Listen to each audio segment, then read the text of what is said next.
I'm not ready to see her yet. She's seen plenty of you.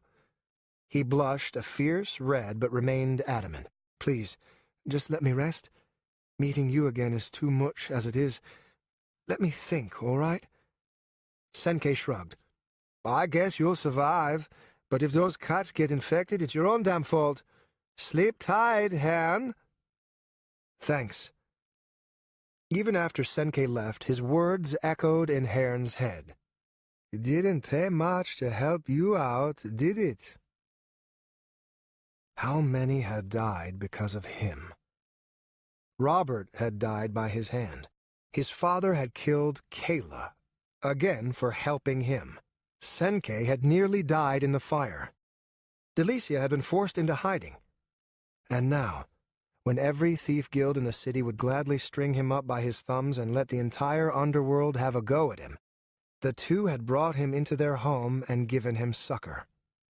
Were they mad? He was a monster, a beacon of chaos and murder. The streets were where he belonged. Their gutters had room for the blood. Besides, he couldn't face her. He just couldn't. The last image he had of Delicia was of her gasping in his arms after the bolt pierced her back. She'd looked so shocked, so betrayed. And then to see his own father approaching, crossbow in hand, he'd felt such guilt. He tightened his belt and held back a grimace at the pain in his stomach. His cloaks were folded up beside his bed, as were his tattered clothes. Again he blushed a bright red as he remembered Senkei's comment, and he prayed that it had been anyone but Delicia who had changed him into what he wore now, a plain white shirt and brown pants. Quietly he changed into his old clothes. In their dirt and dried blood he felt all the more wretched and eager to be gone. Everything about him was filthy, even the task he devoted his life to. Was he really any better than his father? At least Thren had developed an empire, however fleeting. All Haern did was destroy. He shook his head, trying to banish such thoughts. He needed to concentrate. Drowsiness still tugged at his eyes, and that soft, warm bed tempted him more than any woman ever had. Deciding it was now or never, he crept open the door and looked about. Whatever building he was in was small in space, but attempting to make up for it by being 2 stories tall. He saw a second door across from him, and a few feet away, stairs going down at sharp angles to the bottom floor. He heard muffled talking from the other door. Feeling like a trespasser, he hurried along as fast as his wounds allowed him to go. The bottom floor was blessedly empty. It was sparsely furnished. He saw a table, an oak desk in the corner, and a modest pile of books atop it. At the door, he removed the bolt and stepped out into the street. He looked around a moment, taking in his surroundings. The sun was rising, still low enough to hide behind the city's walls. There was an inn not far away. Prather's, if he read the sign right, and that meant he was in Crimson Alley, deep in southern Valderan. He felt muted horror at the realization. Senkei and Delicia lived in the Crimson, one of the most dangerous places in the city? No wonder he never saw either of them when he patrolled the night. They'd certainly keep their doors locked and windows bolted. How often had he passed right on by when scouring for isolated members of the guilds? He worried about his injuries, but those desperate enough to rob in daylight he could certainly handle. Giving one last glance at the dilapidated building to memorize its location, Haern rushed north, eager to put some distance between himself and this sudden assault from the past. Veliana floated in silence, and that alone convinced her she was dead. She didn't know if her eyes were open or closed. All she saw was darkness, though she didn't really see it so much as be swallowed by it. The numbness she likened to cold, so at least she felt something, however faint. Time drifted by as if it were bored of her. Then came a sudden, shocking pain to her chest, lighting up her darkness with streaks of red. Again she felt the pain, but this time there was a comfort to it, a strange familiarity. The third time it hit, she realized it was her heartbeat restarting. Pins and needles came in waves, first to her chest, then her face, and last her extremities. The darkness gradually faded from black to yellow to red, and at last to an assortment of colors that congealed to create the unmasked face of Death Mask. "Welcome back," he said with a smile. She would have hit him if her limbs had bothered to listen to her commands. He vanished. She lay on her back, and now she stared at a cobwebbed ceiling. Based on the cold she felt, she decided she was on a dirt floor. Her ears, about the only thing working properly, heard shuffling, followed by a laugh. "I'm sure you're angry with me, but let me assure you, I hope I never have to do that again." Death Mask leaned over, and she felt him press his hands against her neck. "Pulse is getting stronger. Good. Never actually used that spell before, so consider yourself a lucky first try. Stopping someone's heart is never easy. Well, not if you want to start it again." "What happened?" She forced her dry throat and swollen tongue to ask. "I faked killing you. The thrust to your chest wasn't deep, but I made sure no one bothered to investigate the matter. The spell I cast put your entire body in stasis. No breathing, no heartbeat. For all anyone would know, you were dead. And honestly, I'm not quite sure how far from the truth that is. I took over the burial, and here we are. Simple enough explanation. And once you get your bearings, I think you'll be pleased with the elegance of my solution." The pins and needles returned throughout her body, and this time she felt herself regaining control. Her head pounded with the unholiest of headaches, but she forced herself to sit up, forced the memories to come back. She'd been in their headquarters. Garrick had been there, accusing her of... She reached for a dagger at her side, but all she did was topple herself back to the floor. "Don't rush things," she heard Death Mask say. "You'll be fine in a few more minutes. We have much to discuss, so try not to do anything stupid like killing me. All right?" No promises, she thought amid her delirium. As her body reawakened, so did her mind. She glanced about, taking in her surroundings. They appeared to be in a cellar of some sort, the only light coming from a single torch lit behind her head. She saw no door, but assumed it was also behind her. Death Mask leaned against a stone wall to her right, his arms crossed, his face blanketed with a smug grin she'd have given everything to cut off. Feeling far better, she sat up, braced herself for the ensuing dizziness, and then sat on her knees. "I'm fine now," she told him. "You say we have lots to talk about, so let's talk." He nodded as if perfectly willing to hurry through the bullshit. "Garrick surprised me with his boldness. I'd feel more upset if he hadn't surprised you as well, and you've known him far longer than I. Even a rigged die will roll something new with enough throws, if you know what I mean. I tried to save us both, but clearly Garrick wasn't one to be persuaded. He wanted you dead, and I did my best to fool him regarding that. I succeeded, of that I'm sure. My position in the guild is tenuous right now, esteemed among most of the lower members that despised you, but Garrick wants me killed. That much is obvious. And now, here we are. It's only been a day, and I managed to keep you wrapped and safe so no bugs or worms could get at you before I returned." Veliana shuddered at the prospect. "So, here we are," she said. "What is it you want? Why keep me alive?" "Because I made you an offer, and I won't let some idiot guildmaster interfere with my plans. That offer still stands, though I need your answer now. Will you aid me, or must I find another? And if I say no?" His eyes held no joy, no amusement, only grim truth. "I'll put you as you were, though this time no spell will bring you back." She thought of the cold, the darkness. An involuntary shudder coursed through her, too strong to hide. She couldn't go back to that, even if it hadn't been a true death. Garrick had turned against her, and now she would be an outsider, a ghost banished from her own guild.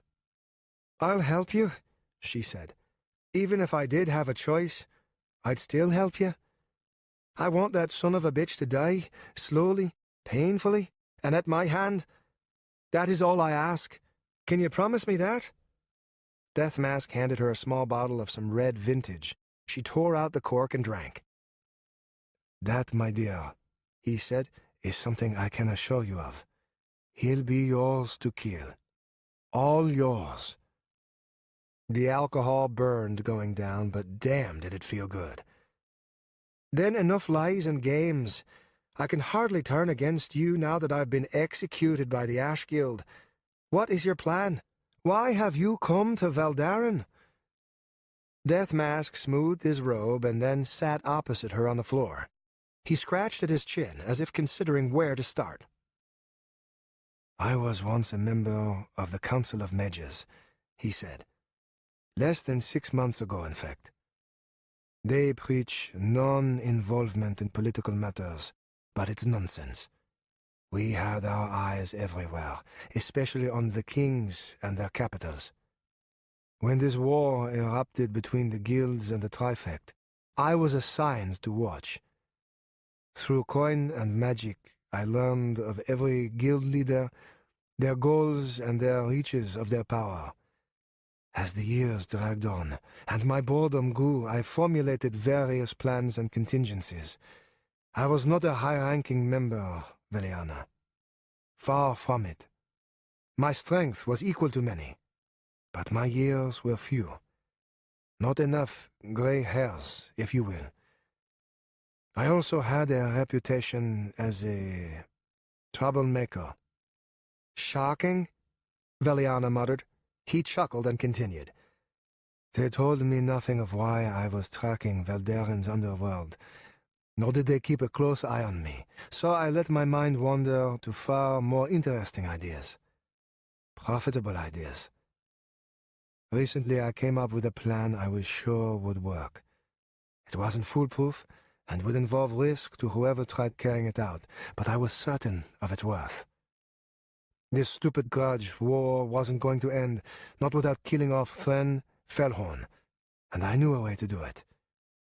When I tried to convince the council of this, they gave me strict orders not to interfere. I saw a wealth of gold, but gold means nothing to those aging bastards. They want influence, power, and information. Gold helped with that, but was hardly their true ambition. I went on with my plan without their approval, and that is when I realized how dangerous they thought me. Several of my contacts were actually in the pockets of other higher-ranking members. My assassination attempt accomplished nothing but my banishment. They took my name from me, Veliana. They stole it with a spell, called my ambitions foolish, my desire for gold a young man's folly.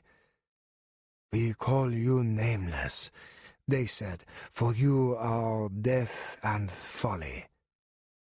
They refused to see the power I might gain, the wealth the underworld of Valdarin smuggled every single night. I came here to prove them wrong. They want power, yet I will wield more power than they can imagine. They mock gold, so I will collect more than they would dream of. Your Ash Guild was perfect, Veliana.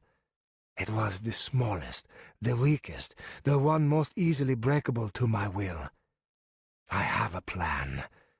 Many, in fact, and this is just one of them. We will take over the Ash Guild and turn it into a powerful force no one will dare act against. All I need is you at my side. We'll kill many accomplishing this. Possibly hundreds. Does this bother you?" She thought over everything he'd said. It did explain many of his strange powers. Of course, he could be lying, but even if he was, it didn't change what Garrick had done to her. As for his question... "No," she said. "Not if it lets me kill Garrick. The innocent aren't long for this world anyway." Deathmask smiled. "Good girl," he said. "Then you shouldn't mind what you must do next." Chapter 11. Evelyn washed her hands in the bowl and wiped them on a nearby cloth. Feeling like a morbid butcher, she tossed her bloody apron aside. Matthew stood beside her, looking down at the boy. "Will he live?" he asked. "I believe so," she told her husband. "I sewed him up quick enough. Lost more blood tending to the Kenders boy when he hit his head on their fence." "He was also older," Matthew said. Evelyn nodded but said nothing. The silence stretched as they both looked upon the sleeping boy, his skin pale and slick with sweat. She hoped that meant his fever was finally breaking, but it easily could be because of the amputation. The human body did strange things when in pain, and Evelyn didn't want to imagine what the boy had felt when she took the saw to his shoulder. He'd been feverish and unable to talk, so maybe he hadn't felt much. "Strange not knowing his name," Matthew said. "We could give him one." "Not much point. If he wakes, he'll tell us it himself." "When he wakes." Her husband gave her a look, then nodded. It was the closest she ever got to an apology with him. "Right. When he wakes. Give me a moment to take care of this." The boy's arm lay wrapped in rags on the floor by the bed. Matthew scooped it up and carried it outside. Though he didn't tell her, she knew the hogs penned out back were about to get an interesting addition to their diet. They'd kept the children out of the house while she cut, though her oldest, Trevor, had tried to insist on watching. Just shy of 14. He might have been able to stomach it, but truth be told, she couldn't afford the distraction should he have cried out or lost control of his stomach. "I've been thinking," she said when Matthew returned, "we might as well name him. Both him and that Haern were injured, and I have no doubt they're hiding from someone. I'd hate for one of us to let slip his real name before we can get him home." "I reckon you're right. Any ideas?" "Always wanted to have a boy named something fancy." "How about Tristan?" "Too fancy. No one would believe us when we say he's ours. How about John?" She frowned. "He'll only have this name for a week or two at most, and you want something so plain as John?" He blinked at her. "My father's name is John." "Your father was a very plain man." He took an angry step toward her, grabbed her wrists, and then, laughing, pulled her against him. Her own laughter faded as he held her tight, and she wrapped her arms about him. "You gonna be all right?" he asked. "Just blood and dead flesh," she said. "Not as if he was squealing like a hog." "It's just you and me right now. You know that, right? We can open the stitches. See, he bled out when we took the arm. It wouldn't be a lie." She pulled away. "We gave our word," she said, as if that should explain everything. "I don't know what's going on, but what I do know is that anyone out to kill a boy that young ain't on the side of right. That stranger paid us a fortune for this.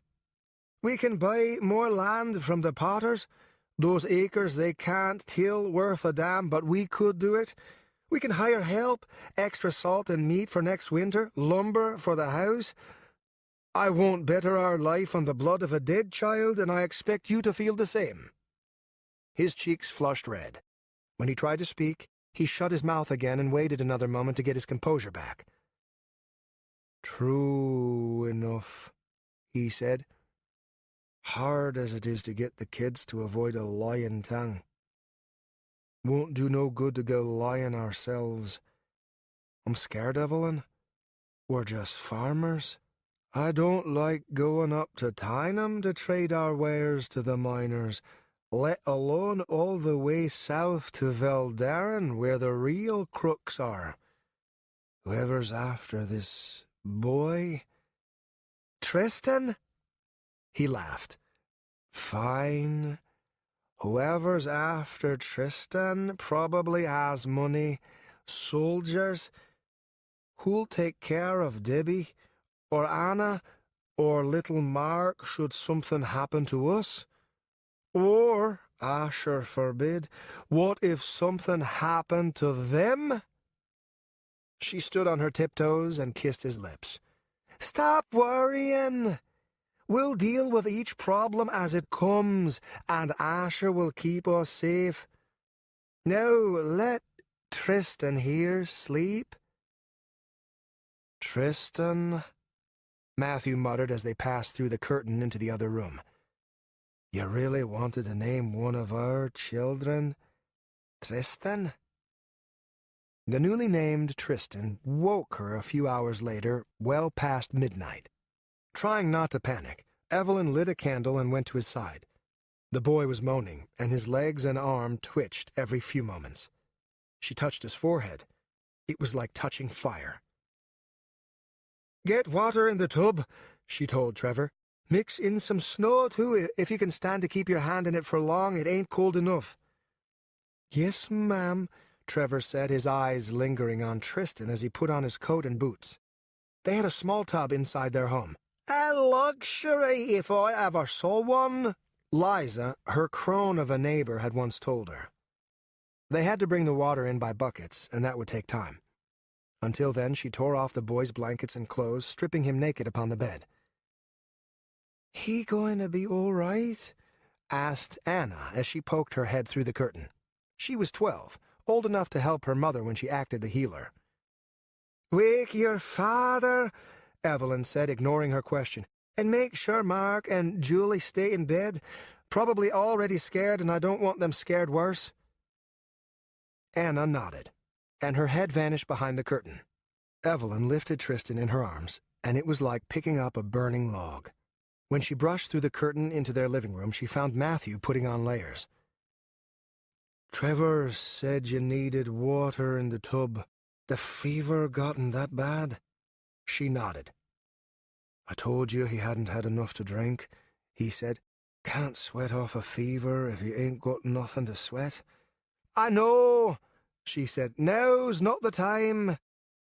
She caught her younger children looking at her, and she turned her back to them and hurried to the tub. The door to the house slammed shut. Whether from Matthew leaving or Trevor coming in, she didn't know. In the tub, she found a single bucket full of water, barely enough to wet the surface. She put him in anyway and held him down as his body flailed against the cold. Anna! She cried. Her daughter hurried in after. Help me hold him down. His shivers are going to get worse. Don't feel bad about the chill either. He'll burn to death before he catches cold. She shifted so that Anna might hold his arm, then pressed down on the boy's knees. Trevor came in with another bucket of water, and he looked lost about what to do with it. Just dump it on him, Evelyn said, trying to be patient. It's only water. Trevor hesitated, but the look in his mother's eyes got him going. He upended the bucket, cold water from the well. Tristan's moan turned to a full-fledged wail. Rather than stay, Trevor hurried out. Evelyn leaned more of her weight on her arms as Tristan's struggling grew. Beside her, Anna quietly cried. Start praying, she whispered. It'll help, but don't you dare let go of that arm. Matthew came in with a larger bucket, and he poured it in by the boy's feet. The water was halfway up his body, and Evelyn told him one more should be enough. Still need the snow? He asked. This water will be warm soon enough. All right. When they came back, she put the bucket of snow beside her, saving it for when the chill left the tub. Tristan was still shivering, and he cried when he had the energy and moaned when he did not. After 20 minutes, she dumped in the half-melted bucket of snow sending Tristan's shivers back to full strength. 10 more minutes and she lifted him out, wrapped him in a towel, and brought him back to his bed. Matthew was there not long after, a small cup of milk in one hand, a slender funnel in the other. Evelyn recognized it surely enough. They used it to feed their animals various herbs and tonics should they become ill. "Hog roots in the milk," Matthew said. "He needs to drink. Hold open his jaw, and don't let him move.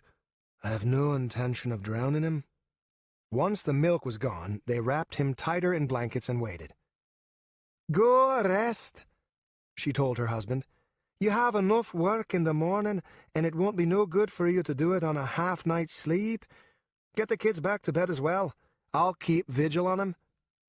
Matthew squeezed her shoulder and then left. Once he was gone, she gently stroked Tristan's forehead with her fingers. He looked like a drowned rat, but his fever had finally dropped. He'd fallen back asleep, too, for which she was thankful. The hog root in his milk would help break his fever, and she prayed it'd break completely while he slept. A quick inspection showed the stitches on his shoulder to be clean. No infection, thank Asher. There wasn't anywhere higher left to cut, other than his neck, to end the suffering. On her knees, her weight leaning against the bed, she waited out the night. Just before dawn, his fever broke, and for the first time since Haern had brought him there, he opened his eyes. "I'm thirsty," he said, his voice a croak. Evelyn smiled and clutched his hand. "Fresh milk," she said. "Coming right up." A squad of 12 mercenaries escorted Elisa's litter through the city. Anyone foolish enough to linger in their way received a quick slap with the flat edge of a blade. They stuck to the main streets, where Thief Guild presence was weakest, the town guards too numerous for the thieves to act rashly. The distance between her estate and Leon Connington's new mansion was enough to be a bother, but she felt it necessary to carry her message in person. She pulled her fox fur coat tighter about her and waited. When they arrived, she stepped out and surveyed the place. She'd been there once, just before its completion. After Leon's old mansion had burned down during the Bloody Kensgold, he'd rebuilt with security in mind. An enormous wall of stone surrounded his estate, perfectly smooth, so there'd be no handholds. There were no trees in the yard either, nothing to hide behind. 4 men stood at the gate, wearing ornate plate mail and wielding halberds. Beyond, she could see the building, the walls stained a deep red, the roof sharply slanted. If Leon was nothing but roundness and fat, his new home looked the opposite, long and stretched thin.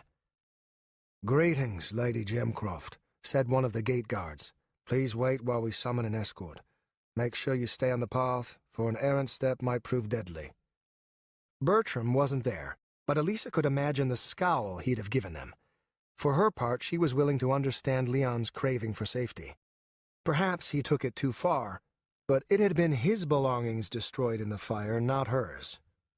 10 armed men came from the front door, approaching in neat formation along the cobblestone path leading across the yard. When they reached the front, they unlocked the gate from the inside and ushered Elisa through. "Your men must stay outside," said their leader when her mercenaries started to follow. Elisa paused, gave him a glare to show she didn't appreciate being told just before entering, but then complied. If she felt safe anywhere other than her mansion, it was here. An assassin would have to be a lunatic to risk the guards, the wall, and the various traps hidden underneath the grass. The men's heavy boots clacked across the stone as they entered the mansion.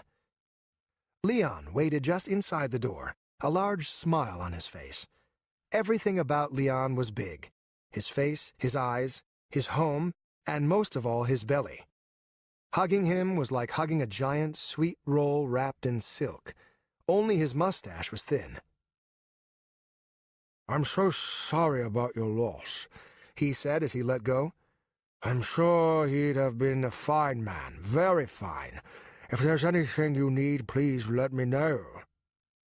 "Thank you," she said, doing her best to smile and forget how he'd always glared at Nathaniel as if he were a cockroach whenever Nathaniel was in his presence. "Bertram is busy finishing the arrangements for the funeral. so I thought it best I stay out of his way. Of course, of course. It'd do you good to get out of that stuffy old mansion anyway. Always told your father he should fire whoever was in charge of his maidservants. Every breath in there was like licking the bottom of a dustbin. Another smile. Her last head-maid had died coughing and gagging on blindweed. She had a feeling Leon would have approved of such a fate for one who had let his sensitive allergies be affected. "Have you any news from Laurie?" she asked as they walked toward, of course, the dining area. Ever since the Ken's gold, he's refused to come to Valderan, Leon said as he took her hand. I think your father's death spooked him more than a little. Such cowardice is inappropriate for a member of the Trifect, but what can you do? Surely someone who lives with an army of mercenaries behind great stone walls has no reason to question another's bravery, she said, unable to hold back. Far from upset, Leon only gave her a wink. It's one thing to be brave, and another to be stupid. I won't die from a garret in my sleep.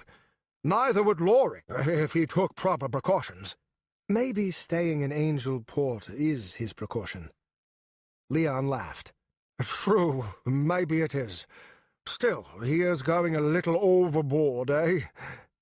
They sat down at one end of a luxurious table easily able to seat more than 80 people. Elisa watched the servants parade a variety of treats and pastries before her. She didn't feel like eating, but it seemed Leon would keep them coming forever until she picked. Deciding on a small flour cake topped with strawberries, she scooped a tiny bit with her spoon and ate. The flavor awakened a dormant part of her, a tiny voice reminding her of her own needs and not of others. Her stomach grumbled, and she wondered how long it had been since she ate.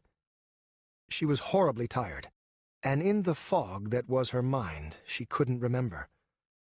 The rest of the cake vanished as she wolfed it down. Leon smiled at her and tore into his own assortment of desserts, as if he'd known all along she'd been neglecting her appetite. You are more than welcome to stay the night, he said, sipping some wine from a silver goblet, but only after a servant tasted it first. Just say the word, and I'll let your men at the gate know they can go home. Thank you, but I'd still prefer my own bed. Besides, the funeral is tomorrow, and I should make sure Bertram has everything in order. Where will it be held? She sipped her wine. The alcohol tasted strong, and she pushed it away, fearing how much it might affect her. My mansion. We'll bury Nathaniel in the garden out back. Beautiful. She debated, then called over a servant and asked for another pastry. The woman bowed, and moments later returned with a cake topped with blueberries. Elisa wondered how much Leon spent keeping such stock deep in winter. Did he have some secret to keeping it from spoiling? She made a note to ask him once she had some free time on her hands. Halfway through her second cake, she decided she could delay no longer. There is another reason I'm here, she said, pushing her food away. I will soon be putting something in motion, and I've come to ask for your cooperation. Oh? He said, that one word pregnant with meaning. The way he lifted his eyebrow, the way he let his lips linger in an O shape. He knew he was about to be asked something he wouldn't like. He could read her too well. She had to improve. She felt like an imposter walking in her father's shoes. No wonder Bertram always harped at her to host more, visit more. Her social skills were lacking their proper finesse. We've crossed 10 years of this nonsense with the thief guilds, she said. I once thought my father inept, but I've come to see how difficult it is finding these rats and bringing them to their proper fate. Worse, I thought we could make peace, at least reach a level of understanding. There will always be those who steal from us, but neither of us should fear death in the night. They live off our trade, after all, and should that trade end, they will be like leeches sucking a corpse without blood. But this won't happen. Though it may sting, we must pull them off. My son died because we have gone soft, tried to pretend they would finally calm down and leave us be. No longer. Does this have something to do with what Potts has been telling me about you hiring every mercenary able to lift a sword? It does. Leon sighed, and, shockingly enough, pushed his own plate away. Listen, you're just a silly girl trapped in your position, so I'll do my best to save you from this embarrassment. You can't find them all, Elisa. You'll never win. You'd sooner drive out every flea from the southern district than bring the guilds down. Half those you're paying will just sit in taverns and claim they killed a rogue or three before dinner. How will you know? How will you keep track? Every damn beggar you passed on your way here might have been a serpent, or a spider, or a member of the Ash. Can you know for sure? Can you prove it? You're throwing your money in the damn gutter. I've killed more thieves trying to sneak onto my grounds than I have actually going out and looking for them. She felt her neck reddening, but she pressed on anyway, his arrogance be damned. They want us to think that, she said, but it isn't true. They act as if they'll endure, but their organizations can crumble, their loyalties break. They threaten us with poison and razor wire, and they've convinced the city that they are the ones to fear. They are the vicious ones. It is our fault for believing the lie. A guarded look crossed Leon's face as if he realized how far off his first read of her had been. What exactly are you planning? He asked. We break into every building. We search every crack of every wall. I have many men skilled in interrogation, and the men we've hired are even better at it. We'll find where they run, every time. These men have no pride, no honor. They'll point us the right way until they run out of places to hide. Every guild leader will fall, as will their replacements. If they wear a cloak, they die, regardless of the color. Leon looked ready to explode. Oh, you're out of your mind. We haven't had that level of conflict since this started. Not even during the bloody Kensgold. The guilds are growing complacent, Elisa. You act as if you want an end to this war, but the war's already over. Sure, my guards die sometimes, but they take with them twice as many thieves. Veldarin is learning to accept this, to live with the precautions and the death. But what you want? What you'll do? You're throwing away an entire fortune to thrust fire into a hornet's nest. You'll get every single one of us killed, and all because you're grieving over the loss of some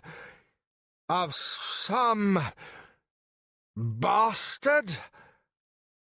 She stood and flung what was left of her cake into his face. Father was right, she said as he wiped icing from his cheek. Your cowardice is as big as your gut. I will not fear them any more, and neither should you. It was my fear that sent Nathaniel away, my fear that left him vulnerable. And his executioner? This watcher? He is no different from the rest of them. He lives among them, and from what Zusa tells me, he is the best of them. And so I shall bring them down, all of them. The best to the last, the leaders to the dirt-crawling scum. Come Nathaniel's funeral, I will unleash my wrath upon the city that has sheltered the murderer of my son. Now, if you would kindly request a servant to escort me to the door. Leon chewed on his lip a moment, his fat face blotched red. At last he clapped and did as she requested. Wait, he said just before she exited the room.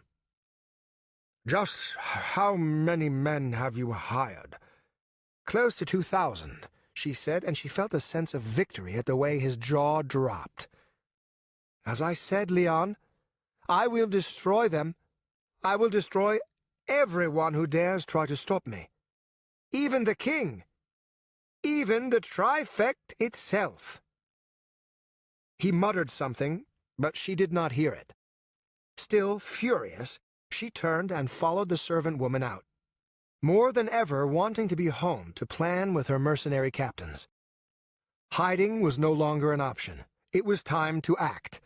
The time for putting up with the criminals was at an end, no matter the risk, no matter the bloodshed. Come the funeral, it was a lesson the whole city would learn. Chapter 12. Matthew was pouring grain for his cattle when he saw the men ride to his front door. There were 2 of them, their chain-mail dirty from the road. Even far out in his field he could tell they were armed. "Who are they?" Trevor asked beside him. He squinted against the light reflecting off the snow. "Do you know them?" "No, I don't," Matthew said. "Remember, if anyone asks, Tristan's your brother, and he caught infection from a spider bite. You understand me?" "Yes, sir." "And just in case, get your knife, but don't you dare let them see you holding it. This is serious, Trevor." The lad's eyes widened. He started to ask a question, thought better of it, and then just nodded. Matthew led them back to the house. Evelyn had answered their knock, and after a moment invited them in. He trusted her to keep her wits about her, probably more than himself. His other children were in there, though, and once the strangers were outside the public eye, he wondered just what type of men they might be. "Should have made them wait outside until I got back," he thought. "Damn it, Evelyn.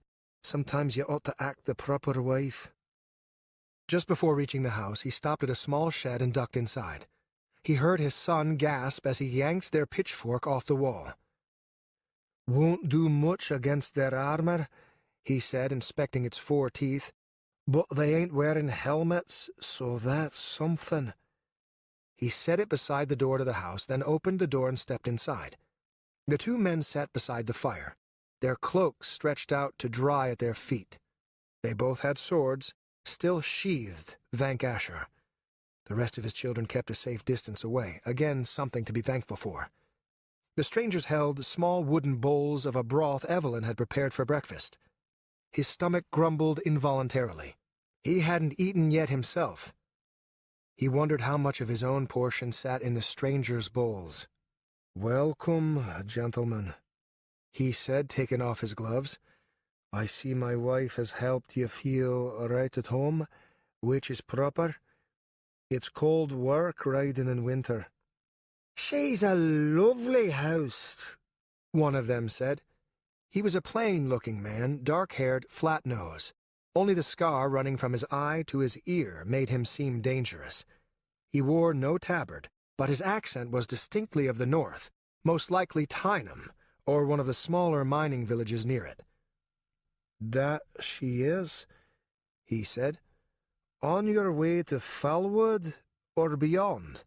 I must say, I didn't catch which direction you came from while out in my field." "Riding north," said the other. He was uglier, with brown hair, in desperate need of a cut. "Our horses need a rest, and we must admit the thought of a warm building was too much for us to resist when we saw your farm." "A fire warms 8 as well as 6, he said. Evelyn gave him a glare, and he realized his mistake. He had 7 in his family if he counted Tristan. "Being times we had to cram 12 of us in here," he continued, hoping to make them forget the comment. "Neighbors had their house burned down, lost one of their sons too. Makes for a rough winter with no roof. So we brought 'em in until spring." "It must have been tough," said the first, looking around the small home. "Forgive me. I've yet to introduce myself. My name's Matthew Pensfield. You've met my wife, Evelyn. This here's my oldest, Trevor. Little Mark's over there, hiding in the corner.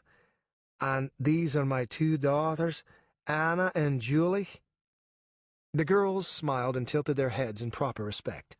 The soldiers tipped their heads back, and each of them had a leer that sent fire up and down Matthew's spine. He hesitated, trying to decide what to do about Tristan. He didn't know what was the right course of action.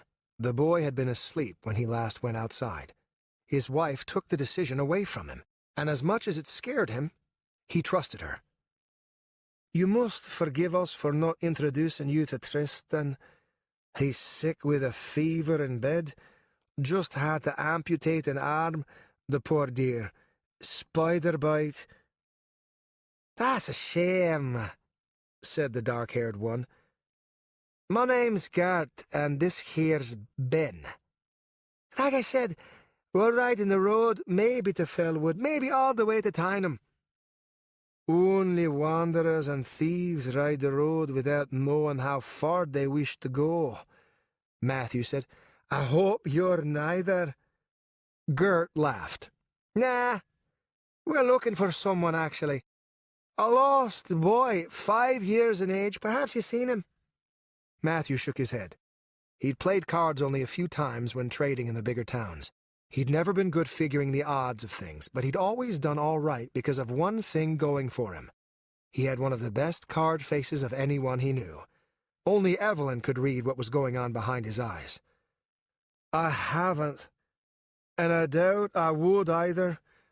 A boy that young running around in the snow, he'd be lucky to last a single night. How long's he been missing? I hope I cause no offence, but a coyote pack's probably gotten him, or at least what was left of him." "There's the thing," said Ben. "He might not be alone. Had another man with him. Wore grey and carried 2 swords. He's a kidnapper, and we're trying to capture him before he can think of asking for ransom." "Kidnapped?" asked Evelyn. "From who?" Gert sipped some of his broth. "That's something I'd rather we keep to ourselves. Either you seen the boy and that bastard, or you haven't. Don't matter none where either's come from." As they talked, Trevor slipped into his room. When he came back, Matthew saw the bulge in his pocket that was a knife. Matthew walked to the door and put his weight against it. His short sword leaned beside its hinges, sheathed. Whenever he'd needed it before, it had always been at the door. If either of the 2 newcomers had seen it, they hadn't said anything. "Well, I ain't seen a boy wandering around here, nor some man in grey. We've been shuttered inside for most of the past few days, the storm and all. If they went this way, they probably rode right on by." "Not sure they're riding," said Gert. "Think they're walking, honestly. Not too many out right now, and we managed to find what might have been his tracks." "That so?" "Led this way, actually," said Ben. "You sure you ain't seen nothing?" Matthew paused, trying to think of a lie. Again his wife beat him to it, bless her heart. "We turned them away," she said. "They came wanting shelter, but they were bleeding and he was armed. Looked like a thief, he did. We didn't want any trouble, and we don't want any now. He said he was on his way to Valdarin, if he's to be trusted." The 2 men looked to one another as if communicating silently. "A hard woman that could refuse a wounded man asking for succor," Ben said. Matthew watched his wife give them an iron glare, one he'd been on the receiving end of more times than he preferred. "Life out here's cold and cruel, gentlemen. We do what we can for our family. Maybe things are different where you come from, but out here that's the way things are." "I understand," Ben said. "We're just getting paid to ask these questions. Your broth's delicious, by the way. Feel it warming me all the way to my toes." Matthew started to relax, but only a little. The men seemed too confident, too sure of themselves. They were no strangers to those swords at their hips either. The sooner they left, the better. When they finished, they stood and flung their cloaks over their shoulders. "Our horses are probably itching to continue," Gert said, "or at least get out of the wind." As they stepped toward the door, they stopped, and Gert turned toward the curtain where Evelyn had said Tristan slept. "You know, I've been fighting and killing for a long while. If there's anything I've seen before, it's a chopped limb. Mind if I take a look?" I can make sure you stitched it up right, well as cut it proper. There's more art to keeping people alive than making 'em dead after all." Evelyn hesitated, and Matthew knew that if she was unsure, then he was in over his head.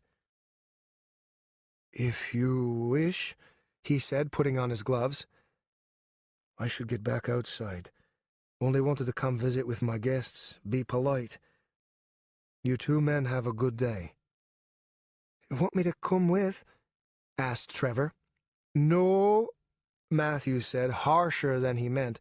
"No, you ain't much use outside. Stay with your ma." Trevor got the idea, and his hand brushed the knife hidden in his pants. Matthew winced and hoped neither of the soldiers saw. He pulled the door open and stepped outside. When he shut it, he leaned his back against it, closed his eyes, and listened. Never one with an active imagination, he struggled to picture the most likely thing they'd do. They were searching for the boy, obviously. They'd step through the curtain, one inside to look, the other hanging back, watching them, waiting to see if anyone did anything stupid.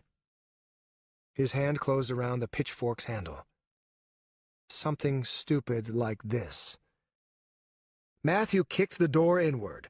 It seemed as if his entire vision narrowed down, just a thin window to see one of the soldiers staring back at him from the curtain, the one named Ben. His eyes widened for just a moment. His hand reached for his sword as if he were lagging in time. Matthew thrust the pitchfork for the soldier's exposed throat. Ben's sword couldn't clear his scabbard in time, so instead he ducked and turned away from the thrust, a purely instinctual move. It only made matters worse. When two of the teeth pressed against the side of his face, Matthew shoved with every hard-worked muscle in his body.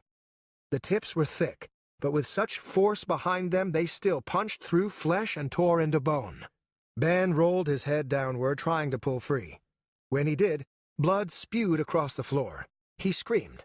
It might have been a word, a curse, but Matthew didn't know, didn't understand. Ben's jaw hung off-kilter, his right cheek shredded, and the bone connecting it shattered. The look in his eyes reminded Matthew of the one time he'd encountered a rabid coyote attacking his animals. His sword free, Ben charged, not waiting for Gert. Matthew took a step back, braced his legs, and shoved the pitchfork in the way. The teeth hit his chainmail, and amid the screams of his family he heard the sound of metal scraping against metal. The teeth didn't punch through the armor, but they still bruised Ben's flesh and pushed inward hard enough to break more bones. Matthew twisted the handle to the side, bringing Ben to his knees, still stuck on the pitchfork's teeth. Dimly he heard his wife cry out, the words not registering in his mind as having any meaning, only her tone. Gert rushed through the curtain, his sword swinging. Abandoning his clumsy weapon, Matthew lunged for the door. He landed on his knees, grabbed his short sword, and spun. Gert bore down on him, swinging with both hands. Their blades connected, and panic flooded him when he saw a tiny chip break off at the contact. His sword was weaker, the metal cheaper. It wouldn't be long before it broke. "Leave him alone!"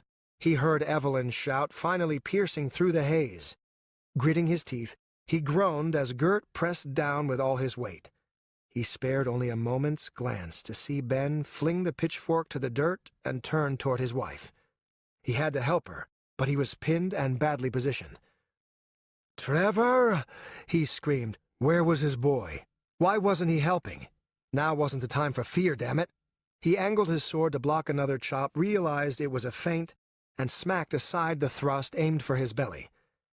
"Don't you be a coward, boy! Treat 'em like damn hogs!" Evelyn hurried across the room, grabbing the poker from the fire.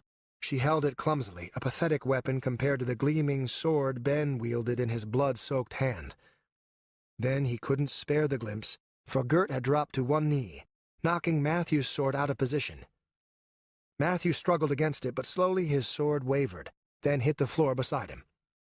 Gert's elbows pressed against his chest, his knee atop one of Matthew's legs. "Don't worry about your wife," Gert said, his beady eyes inches away. "I'll take good care of her. Your daughters, too." It was the absolute worst thing Gert could have said.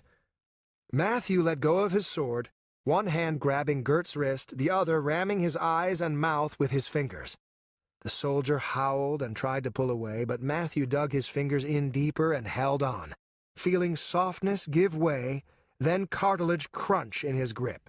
Gert tore his sword arm free, shrieking all the while. Blindly he stabbed. Matthew rolled, knocking his attack off balance. The sword struck the floor.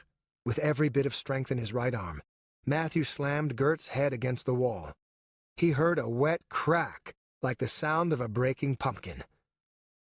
The abrupt end was startling. He heard his children crying, but saw no motion. He stood, shaking the gore from his hand.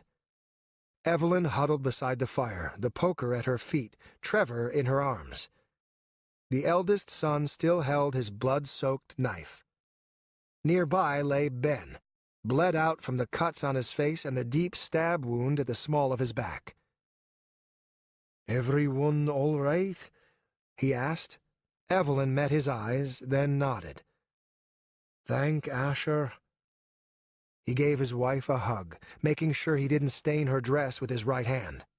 The rest of his children stayed sitting, and he could tell they were traumatized by the violence. He went to each of them, hugging them and whispering that all would be well. At last he grabbed the dead bodies and dragged them outside by their feet. Once they were out of sight, he came back inside and plopped into a chair beside the fire. His upper body started shaking, and he closed his eyes to try to hold back a sudden bout of nausea. "We'll bury the armor until we can sell it in the spring," he told Evelyn, talking in hopes of stopping the violence replaying over and over in his head. "Same with their swords.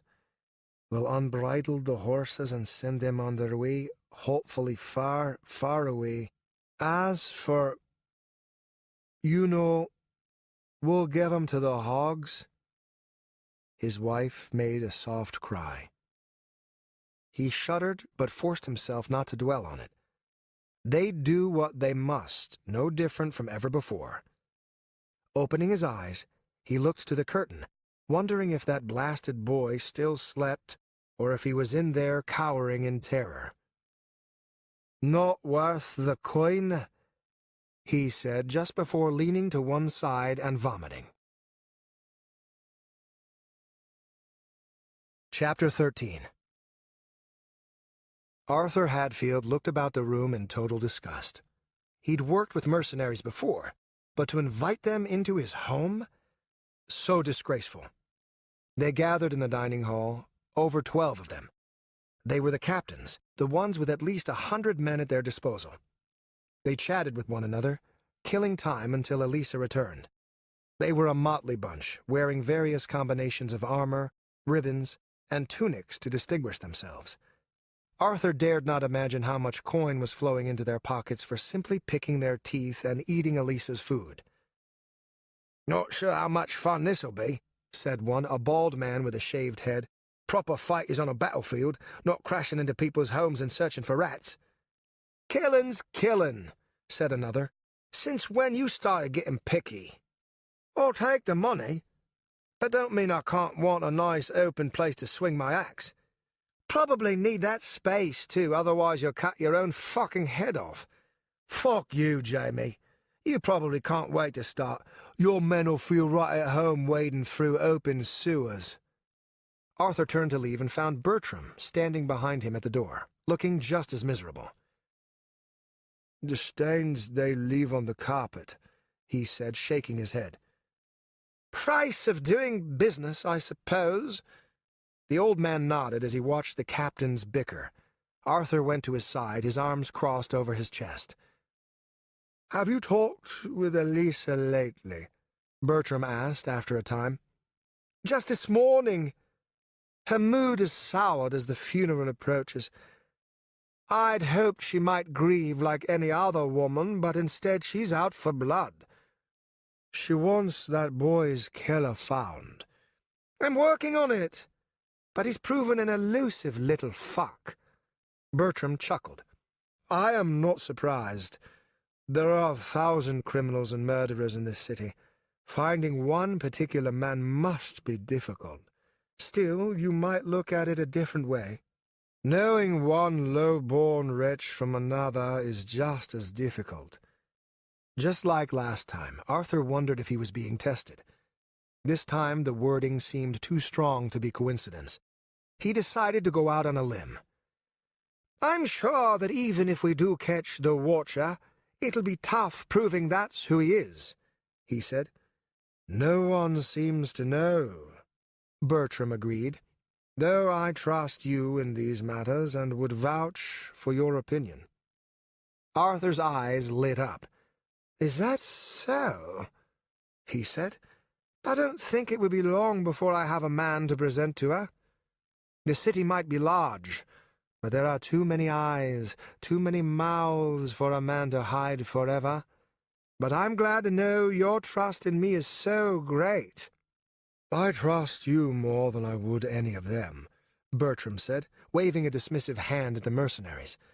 The Hadfields have always been good friends of the Gemcrofts. I can only do so much. Elisa needs help in matters such as these, a guiding voice amid her grief. If only you could talk to her. Get her to listen. I understand, Arthur said. I have my own matters to attend to, but I should return before nightfall, or close to it. When I do, I'll see if Elisa will open up to me. Thank you, Bertram said, bowing low. Now, by your leave, I must try to convince those men that while the wine is a courtesy, it is certainly not free if you drink it by the barrel. Gods give you luck with that. Arthur left the dining hall, retrieved his coat and sword, and exited the estate. Normally, Oric would have gone with him, but he had headed north after bringing back Nathaniel's supposed remains. Arthur was skilled with the sword, though, and he knew his way. Besides, once inside the Serpent's territory, he'd be treated like a king. Only minutes from Elisa's mansion, he noticed the first of many escorting him from the shadows. Their cloaks were green, so he relaxed. No doubt William Kett, leader of the Serpent Guild, wanted to protect his investments. Arthur couldn't blame him. He took a few turns, vanishing deeper into the dark, dilapidated part of the city. Several more followed him, and for a moment he might have sworn he even saw someone along the rooftops. When he arrived at the guild house, his escorts came into view of its torches, and they motioned for him to enter. Amid the emerald cushions and gold-framed paintings, Arthur sat and waited for William. A pretty lady wearing thin veils and nothing else approached and asked him his preference of drink. Normally he refused, always fearing some sort of poison or drug, but tonight he needed the help. "The strongest of whatever you have," he said. "Oh, but make sure it doesn't taste like piss." "As you wish," she said, batting her beautiful green eyes at him. He watched her go, admiring her figure. With enough coin, he knew he could have her. Shame he had to spend the night at Elisa's mansion. Tight figure like that. There was so much he could do to... "Arthur, welcome." Arthur stood and tore his attention away from the little tart. "William," he said, offering his hand to his younger brother, who had been William Hadfield before he'd changed his name to Kett to protect his family from embarrassment. "My apologies for being gone so long." "No need," said William. He was as tall as Arthur and had the same eyes and hair. "I figure you have your hands full handling a grieving mother, am I right?" "Hands aren't full just yet, but she'll give in to me in time." The lady returned with his drink, and he accepted it gratefully. After a sip to test its flavor, somewhere between sewer water and burning oil, he took a large gulp. As it set his throat aflame, he chuckled at his brother. "You've been late with your last shipment," he said, holding back a cough. Damn, that stuff was strong. "I'm a little curious as to why." William's smile drooped, but only for a moment before he fixed it. This time it was far more fake. "I should have figured a leisurely chat with you was not in store for me this evening. The gold was stolen from us as we smuggled it into the city, and through no fault of our own." "No fault? Is that so? A convenient excuse to not pay me my half, wouldn't you think?" William sat down, and Arthur followed suit. The two stared at one another, a quick, silent exchange.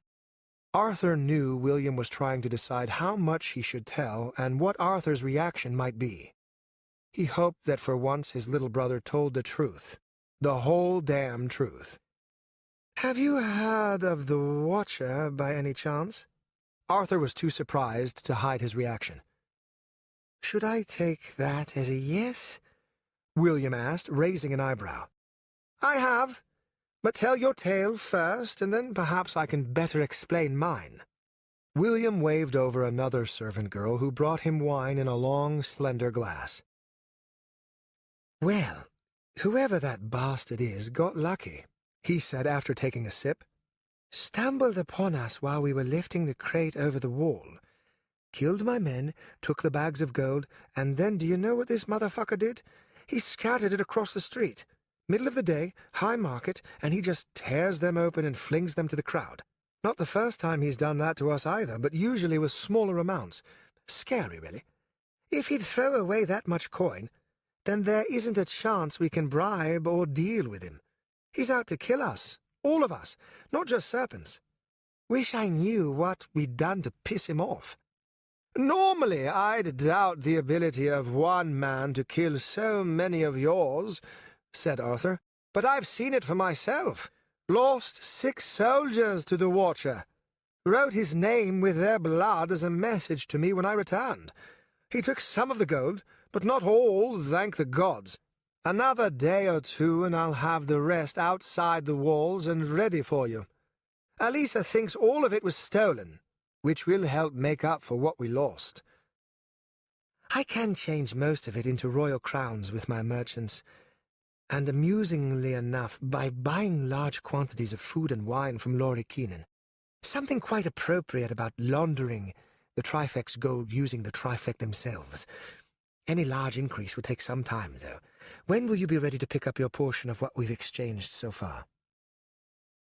"Keep it safe for now. Things are too chaotic. That's one of the other reasons I'm here. Tomorrow is Nathaniel's funeral, and come nightfall you need to make sure your men are prepared. Alice has hired at least 1,000 mercenaries, perhaps far more. She's going to let them loose upon the city." William's face darkened. "Is she mad? What could we have done to spark such animosity?" He stopped, glared at him. "Unless you blamed her son's death on us." "I told her the Watcher was tied to the local thief guilds, thinking it would keep her from asking too many questions. I never could have expected this overblown reaction." William flung his half-empty glass to the floor. "Of course not. You'll throw us to the wolves to make your life easier. Always have, always will. What do we do now? We can't face that many on our own." "Then don't do it on your own. Spread word to the rest of the guilds. I want Alisa humiliated by this course of action. She needs to doubt herself, her decisions, so she might trust me more. She is not in my pocket. Not yet.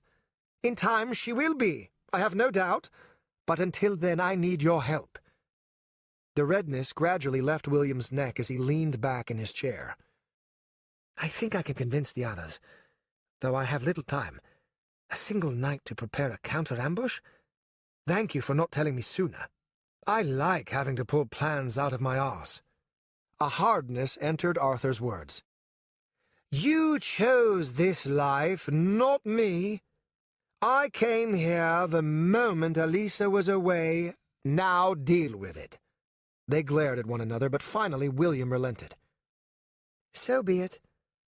But what will you do about this Watcher? He's making life miserable for the both of us.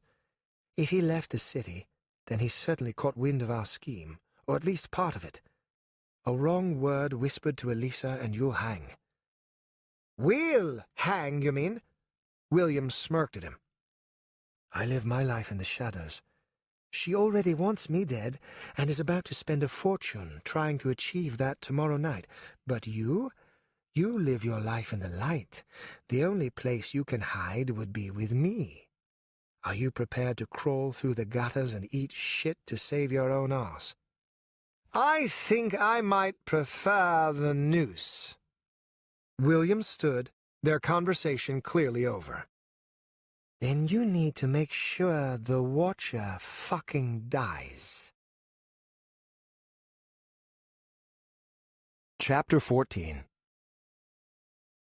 Zusa watched the ceremony from the rooftops, her long cloak wrapped tightly about her.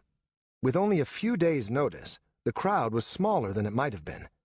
She recognized various merchants, wealthy nobles, and a few members of Connington's distant family, plus Leon himself. All were from within Valderin or its surrounding estates. Tradition would have provided a long enough delay for Lori Keenan to travel from Angelport, but Elisa seemed to care less and less about tradition with each passing day.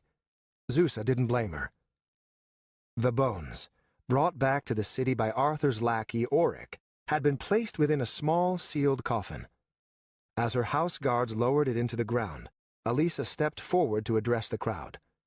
She wore a dress of black and dark blues, and she'd smeared ashes upon her face. Behind her, the sun dipped below the walls of the city, and in the twilight she made her decree.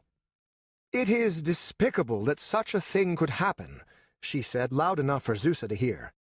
"Worse, that I might be expected to deny my son vengeance.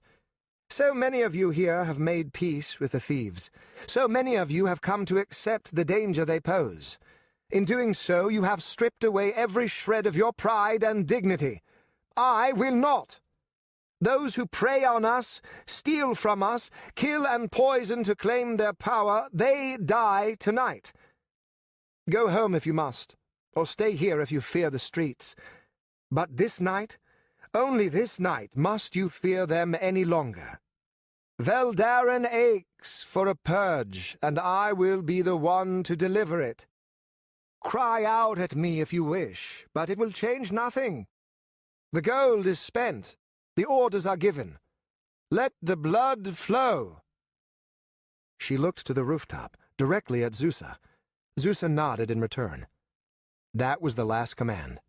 There was no turning back.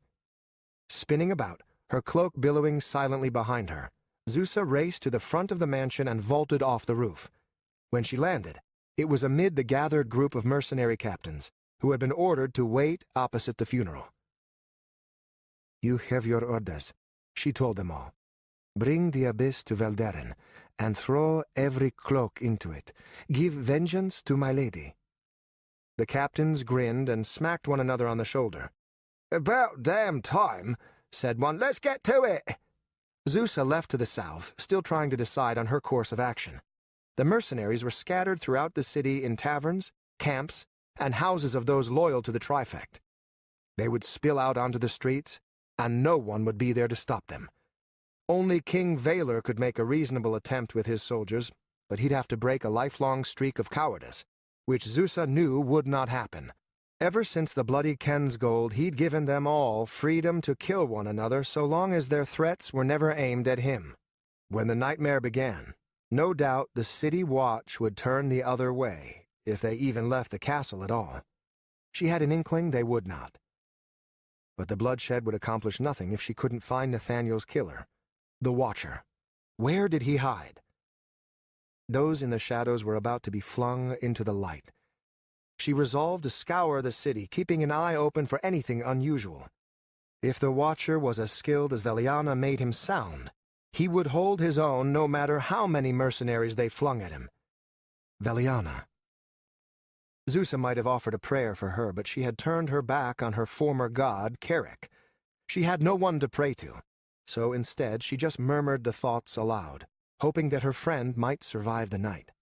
So badly she'd wanted to warn Veliana of the coming slaughter, but to do so would have endangered Elisa's efforts, especially if Vel informed the other guilds. That meant keeping her mouth shut and hoping for the best. If only the woman could have relinquished her desire for control of the Ash Guild, she might have made a new life at Zusa's side within the Gemcroft mansion. Stay safe, Vel, she said, crawling up the side of a small house with a flat roof. Once atop, she leaped across, scanning her surroundings for a man in strange gray cloaks and wielding twin swords.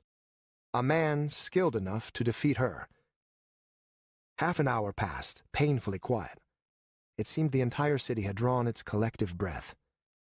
Then, all at once, came the exhalation. 2 fires erupted in southern Valderan, both at supposed headquarters of thief guilds. Deciding there was as good a place as any, she headed that way. She passed several patrols, and one even had the gall to fire a crossbow at her. She ducked lower and continued, realizing she would be far from the only one to travel by rooftop that night. They were torturing a thief in the street when she arrived at the first fire. It was probably supposed to be an interrogation, but that would have involved a chance for answers from the victim. The thief had blood smeared across his face, and from the way his jaw hung, it looked like it had been broken in multiple places. The best he could do was point. The light of the fire bathed him and the mercenaries in red, and in it the thief sobbed for mercy. "This is your creation," Zusa whispered to the distant thief, hardening her heart against the violence. "This is the fate you have earned." Still, it seemed a cruel fate. When a mercenary impaled the thief, she was thankful. She turned for the second fire when she caught movement from the corner of her eye. She backflipped into the air as a blade cut where she had been. Facing her attacker, she fell, grabbed the ledge of the building, and then flung herself at him. He was a giant man, his features shrouded in twilight. She slammed her knees against his chest. It was like trying to knock down an ancient oak. She rolled over his head, jumped away to give herself some distance, and then drew her daggers. As her opponent whirled, she used the half-second to examine him. He was dark-skinned, darker than she'd ever seen, and wore light clothing with a long gray cloak. He carried 2 enormous swords, each a length most would need 2 hands to hold. His muscles looked more appropriate to a woodcutter or blacksmith than a thief. But most of all, her eyes were drawn to the white paint across his face, making his shaved head look like a bleached skull. "A woman?" he said. Zusa lunged, hoping to take advantage of his surprise. She parried one of his swords to the side, then thrust her other dagger for the opening. The man seemed prepared for the maneuver. He twisted, slapped aside her thrust, and stepped closer. She tried leaping back to gain more distance, but he followed, trapping her at the edge of the roof. Falling to one knee, she tried to hamstring him, but again his swords were there, batting her far smaller weapons aside. Part of her wondered why, with such an advantage in reach, he forced them to remain in close combat. Then one of his swords fell, and she felt a hand grab her hair, each finger as thick as a sausage. Her feet lifted off the roof. She held in a scream, all her focus narrowed to a razor's edge. Her daggers swung, both aiming for his neck.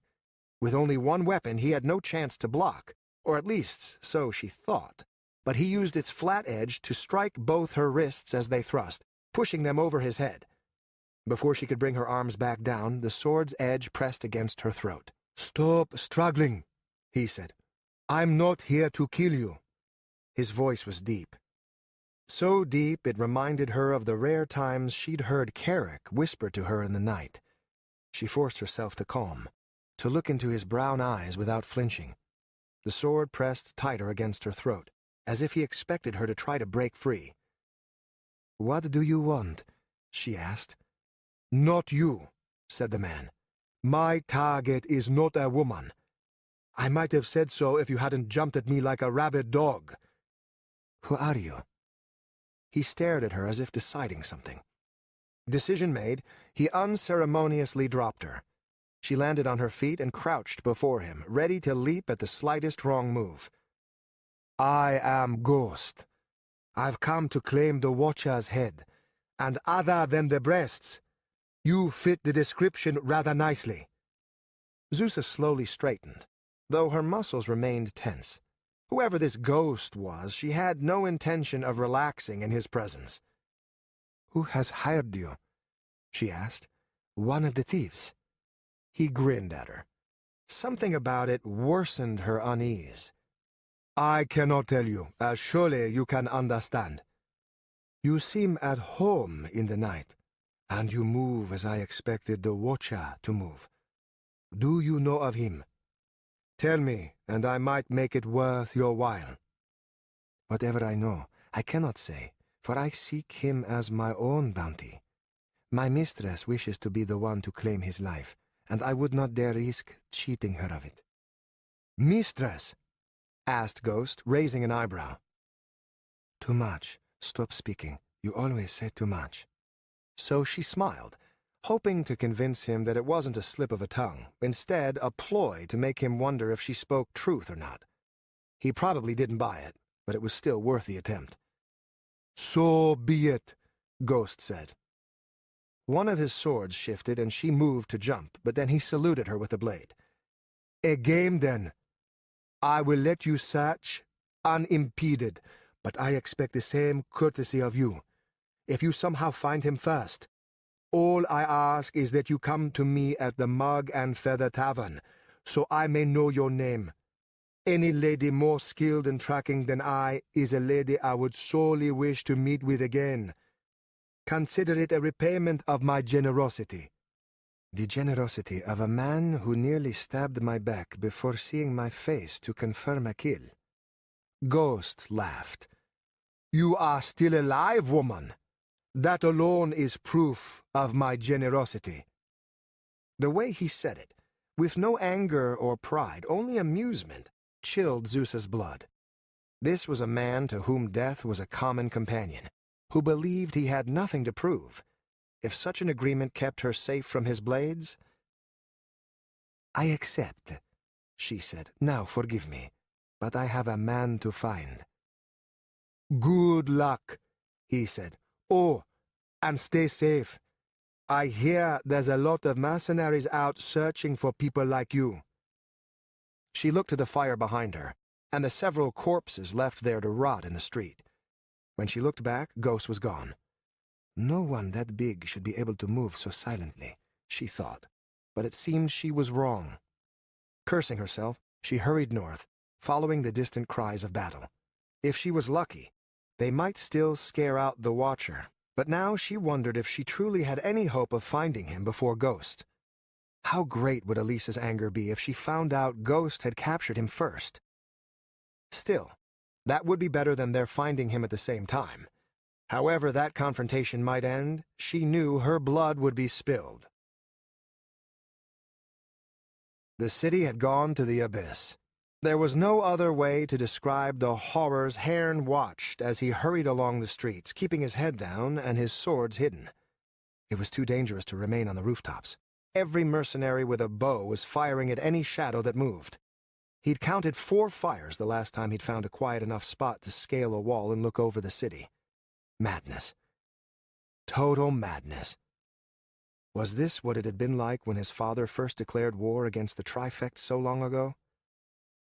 The mercenaries traveled in squads, some as large as 100.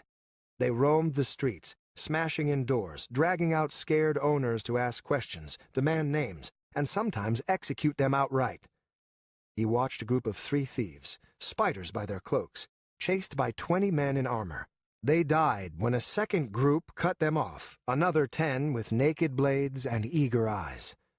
The mercenaries left only pieces of the 3. Pieces. Because he lacked guild colors and appeared the beggar, he'd managed to avoid much of their ire. He'd been questioned twice. The first time he'd feigned deafness. The second time he'd pointed the mercenaries toward the headquarters of the Serpent Guild. While following them, he'd watched a couple dragged out of bed, the husband hollering, his wife holding blankets to her chest to hide her nakedness. While their children watched from the doorway, the mercenaries had cut the couple's throats and cheered the name of Elisa Gemcroft as if she were a goddess of blood and murder. All the while, the city guards remained nowhere to be found. Haern ducked through a side alley, not surprised to find 2 more there with him. They wore the brown cloaks and sleeves of the Hawks, and they drew daggers as he rushed by. He wished them luck, out of nothing more than professional courtesy. Part of him wondered how many would abandon their cloaks. Doing so was punishable by death. Still, it seemed the only way to survive. Of course, he'd seen plenty without cloaks or colors dying in the street. Perhaps all it'd take was a single man whispering your name to find yourself in the arms of sellswords. Deciding it worth the risk, he used a window ledge to vault atop a house that overlooked the headquarters of the Serpents. 30 mercenaries surrounded the place, some wielding crossbows, some torches. There was no doubt as to their intentions. Those inside could die by blade or by fire. Hardly a choice he'd desire to make. "By order of Lady Gemcroft, all those affiliated with the thief guilds are to be executed," the mercenary captain shouted. "We know you're in there, so come out and die with honor." Haern flattened himself on the rooftop, making sure no one could see him. The last thing he wanted was some crossbowman with a twitchy finger putting a bolt through his eye. "This city ain't hers," challenged a hidden stranger. Haern's eyes narrowed as he realized the voice did not come from the surrounded headquarters. "Time you sell swords learned that." 5 buildings had clear views of the headquarters, including the one Haern lay atop. From every one of their windows appeared green-cloaked men with bows and crossbows. With a loud cry, they released. A third of the mercenaries died in the first wave. Some tried fleeing toward the main streets, while others stormed toward the buildings. The arrows gave chase. When the last fell, Haern saw William Kett step out from the headquarters, a gleaming sword in his hand. He found the mercenary captain, chopped off his head with 3 swings, and lifted it in the air. The rest of his guild cheered. Haern's blood ran cold. The other guilds would certainly be preparing ambushes as well. While it'd be foolish not to expect losses on both sides, and he generally held no love for mercenaries, there were a few mercenaries he did care for.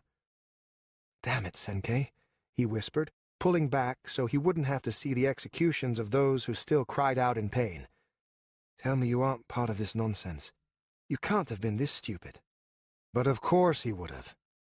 It seemed every free man had been brought into Elisa's fury. What had spurred this on? Why now? He so rarely heard news of her, or of the Trifect in general. They'd grown quiet, defensive. But this? There was nothing quiet about the screams that seemed to come from everywhere, as the stars vanished beneath great curtains of smoke. How much of the city would burn? Would any be desperate enough to form bucket brigades while the death squads marched? He didn't know, and didn't care. He had to find Senkei and Alicia. Losing them once had been hard enough. He couldn't do it again. The city was large and swarming with men. Finding them would be near impossible, but at least he knew names to search for. Haern dropped back to the street and began searching for a smaller group of men to ambush. He had to avoid several larger patrols and at one point a crossbow bolt. At last he encountered a group of 3, deep in combat with 5 members of the Ash Guild, a 6th bleeding out nearby. The mercenaries were cornered against the city wall, and it was only their superior armor and reach that kept them alive against the greater numbers. Haern descended upon them like a whirlwind, his swords cutting down 2 before the thieves even knew he was there. He cut the throat of a 3rd, then watched the final 2 die at the hands of the mercenaries. "Thanks," said one of them, a gruff man with a beard and a wicked cut across his nose that was still bleeding.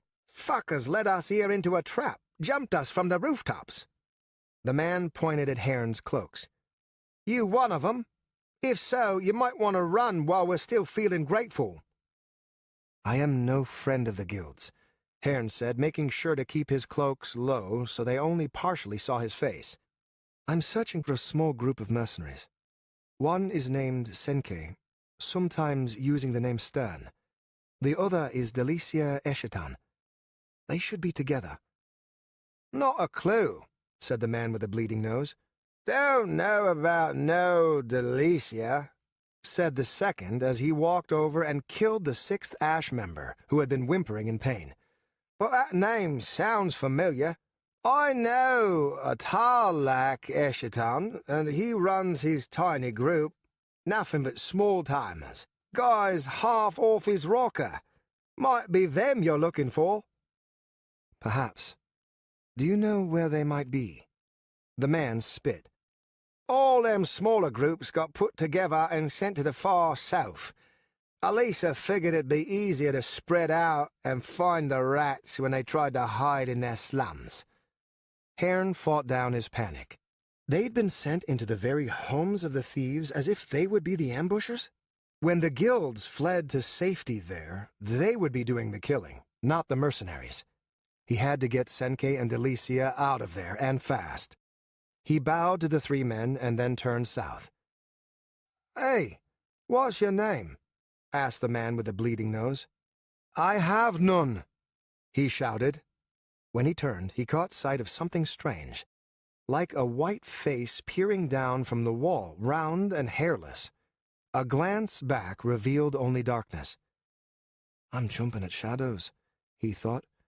"If you're alive, Senke, I'm going to murder you for accepting such a stupid assignment." He wondered where his father was in all this. He wouldn't hide, not from such blatant disrespect. The Spider Guild's headquarters were in the southeast. If these Eschaton mercenaries stumbled upon him and his best... Haern ran faster. Deciding speed was more important than stealth, he cut to one of the main roads and trusted himself to outrun any patrols. He raced south, all the while doing his best to ignore the pain in his stomach. The wound there hadn't quite healed, though it was hardly more than an angry red scar. Still, the movement was enough to stretch the skin and agitate it. What he'd have given for an extra day or two to heal before all this madness hit. "You! Stop!" Haern cursed as he saw a group of 5 mercenaries up ahead rush toward him, no doubt thinking him a fleeing member of the guilds. The houses were packed tight on either side, so it was either turn back in search of a route around or go straight through. "Move!" he screamed, hoping to startle them with his mad rush. He slide-kicked just before nearing, avoiding an arrow that whistled overhead. His kick took out the legs of one, and he rolled away. Smashed under that much armor, he'd be killed in seconds by the others. A sword swung for his head, but he twisted and fell to one knee. 2 others lunged, their swords thrusting. Haern dove to his right, landing hard on his shoulder. He'd made it to the other side. "We said stop!" one of them shouted. Haern laughed, wondering who exactly he thought would obey the command. He weaved from side to side, not surprised to see one last arrow plink into the dirt beside him. With their heavy armor, they couldn't hope to match his speed. Last he looked, they'd abandoned the chase and instead smashed in the door of a nearby home. He offered a prayer for the inhabitants as he ran. It seemed the very air grew thicker as he plunged deep into southern Valderan. He counted 5 fires now, and one of them wasn't far off. The smoke whirled down the streets, its distortion good for the thieves, bad for the mercenaries. He heard sounds of combat from one home with a broken door, and he watched another group battle, 4 hawks against 2 mercenaries. He let them be. There were too many fights for him to help them all. The gravemen would be busy tomorrow, he thought grimly. Whatever buildings didn't burn would soon have their walls painted with blood. A plume of smoke erupted to his left, accompanied by a deep explosion. His curiosity couldn't take it. He turned, climbed onto a rooftop, and hurried that way. Whatever he was expecting to see, it was not what he found. The area opened up to a fountain carved in the likeness of 2 women bathing each other, the fountain long broken and out of water. At least 20 men lay dead, half mercenaries, half thieves, their blood mixing together to stain the surrounding cobblestones red. A large group of thieves remained, wolves judging by their colors. They faced off against only 4, a strange 4 at that. Senke guarded one half of the fountain, parrying and blocking with his 2 flanged maces. In the other half fought a short man in plate mail, a punch dagger in each hand. Delicia stood in the fountain behind Senke, her lovely red hair matted to her face by a cut across her forehead. She was taller than he remembered, and she wore the white robes of a priestess. His heart raced faster, and he forced himself to move. While Delicia cast spells that bathed them all in white light, the last of the 4 stood in the other side of the fountain with his hands surrounded by fire. He wore a yellow robe and a pointy yellow hat. The color reminded Haern of dandelions. He had red hair, similar in color to Delicia's, and a well-trimmed goatee. "Guy's half off his rocker," the mercenary had said about Tarlac, their leader. Haern had a feeling that was him. Only the insane, or the extremely confident, would dare wear such an outfit. This Tarlac swung his hands in a circle. Fire danced across his fingers, then streaked toward a group of 3 hiding behind an overturned wagon, trying to shoot crossbow bolts from cover. The wagon exploded into shrapnel and embers. The short man seemed hard-pressed fighting one thief, but the wizard kept zapping thin bolts of blue lightning, knocking the thief back and keeping him from scoring a kill. Senkei fought 3 at once, yet seemed to be doing better at protecting the 2 in the fountain. Having been on the receiving end of so many smacks to the head and kicks to the chest while training with him, Haern wasn't surprised. Decision made, he drew his swords and charged. It was Senkei and Delicia he'd come to protect, so it was them he'd help. The wizard saw his approach and turned, magic shimmering on his hands. "It's Haern!" Senkei shouted just as the lightning arced out, having seen his approach as well. Haern rolled, wishing he'd had far more training in dealing with spellcasters. The roll seemed to work, for he heard the ground behind him crackle and break from the impact. He kicked back to his feet and jumped, having closed enough distance to reach the first wolf. The man turned and tried to impale Haern with his sword. Having had enough of that nonsense only a few days before, Haern batted aside the thrust while still in the air and landed short. His opponent exposed. It was easy work looping his other sword around and cutting his throat. "Sorry!" he heard the wizard shout. Damn fool, Haern thought as he linked up with Senkei standing side by side with him as the wolves closed in. "Glad you could join us," Senkei said between breaths. Despite the smoothness of his parries and kills, he was clearly winded.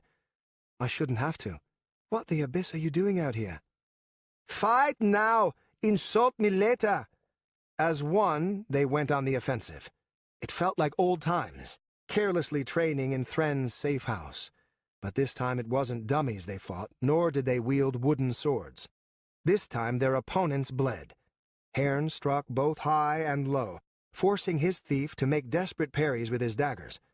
The shorter weapons made his arms move more than Haern's to keep up with the attacks, and Haern used that to put him more and more out of position. At last he feinted a wide slash, pulled his sword in and stabbed. The edge sliced through cloth and flesh and into lung. As the thief fell, Senkei gave him a good bash on the head with his mace, just to be sure. 2 more rushed ahead, but a blinding flash from behind Haern dazed them. With such a handicap, they fell with ease to the skilled fighters. "Help, Brugh!" Senkei shouted as 3 more wolves approached from the north, joining the others. "Brugh? The short, fat guy." Haern felt a moment's hesitation. He'd fought alone for so long he wasn't used to obeying orders. But then again, he felt himself slipping once more into the past, nothing but an awkward child learning from his masters. He turned and circled the fountain, joining Brugh, who was bleeding from his shoulder and face. A dagger was lodged in the crease of Brugh's armor. Haern yanked it out as he ran past, hurled it at Brugh's opponent, and then followed it up with a flying kick. The dagger's hilt hit the thief's throat, and then Haern's foot cracked his chest. The wolf dropped to one knee, lifting his dagger in a clumsy defense. Haern cut him down, a clean slice through his throat. Brugh looked ready to explode. "I had him!" Haern blinked. Sorry?" A fireball sailed over both their heads, delaying the attack of several wolves who had abandoned their attempts at shooting the wizard and instead chosen to close the distance. Haern felt the heat of it on his neck. "Damn it, Brugh, what am I paying you for?" shouted the wizard. "And you. Haern, right? Keep him alive, will you?" Haern turned to the wizard's opponents, somewhat amused at how much redder Brugh's face had grown. Brugh blubbered, then rushed ahead, punching the air with his daggers. Haern's amusement left. The idiot was going to get himself killed because of his pride. He rushed after, the 2 of them barreling at the 3 wolves as if they were madmen. At the time, it was a fair assessment. The wolves wavered, He saw the doubt in their eyes, and then they turned to flee. Haern killed two, for he was too fast and had far too much momentum to be outrun. He sliced the hamstring of the third as he ran on by, allowing Brugh to catch up and eviscerate the thief with his punch daggers.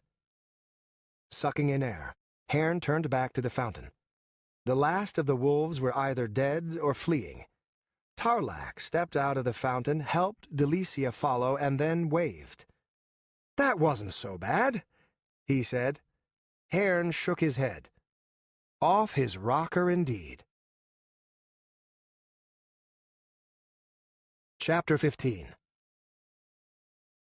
Ghost followed the Watcher south, though he did so with no hurry. He'd watched him fight, and learned two things. One, no puke-brained mercenary would do him in. Two, the Watcher had friends he cared deeply about. He might have thought his quiet voice concealed his emotions when he asked the mercenaries questions, but Ghost heard the hint of worry, particularly about the one named Delicia. With that, it was only a matter of time before he brought the Watcher down. You couldn't have attachments, not if you wanted to survive against someone like Ghost. Tarlac Eschaton wasn't well known to him, but if he played the mercenary game, he had contacts, friends, employers, maybe even a spot in the guild. There would be no hiding. So as he strolled down the street, always given a wide berth by the groups that rushed past with bloodied swords, Ghost paused and looked west. A strange commotion was brewing down there. He could tell by the torches and the way several of the recent patrols had all turned in that direction. Had the fighting coalesced into an actual battlefront? Surely not. The thieves weren't that organized, nor would that benefit them in any way. So what then? His hands on his hilts, he strode over to the mob. He estimated at least 60 men were gathered around what he realized was the Temple of Ashur. So far they remained at the steps, but that appeared ready to change at any moment. 15 priests stood in their way, their hands at their sides. They were proficient with many spells, he knew, but how effective those spells would be on armored men he was unsure. An elderly priest with a bald head stood in the center of the steps, and he faced the crowd without any semblance of worry.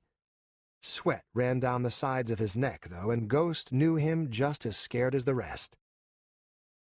"You cannot enter," the old man shouted, hardly heard over the din of the mercenaries.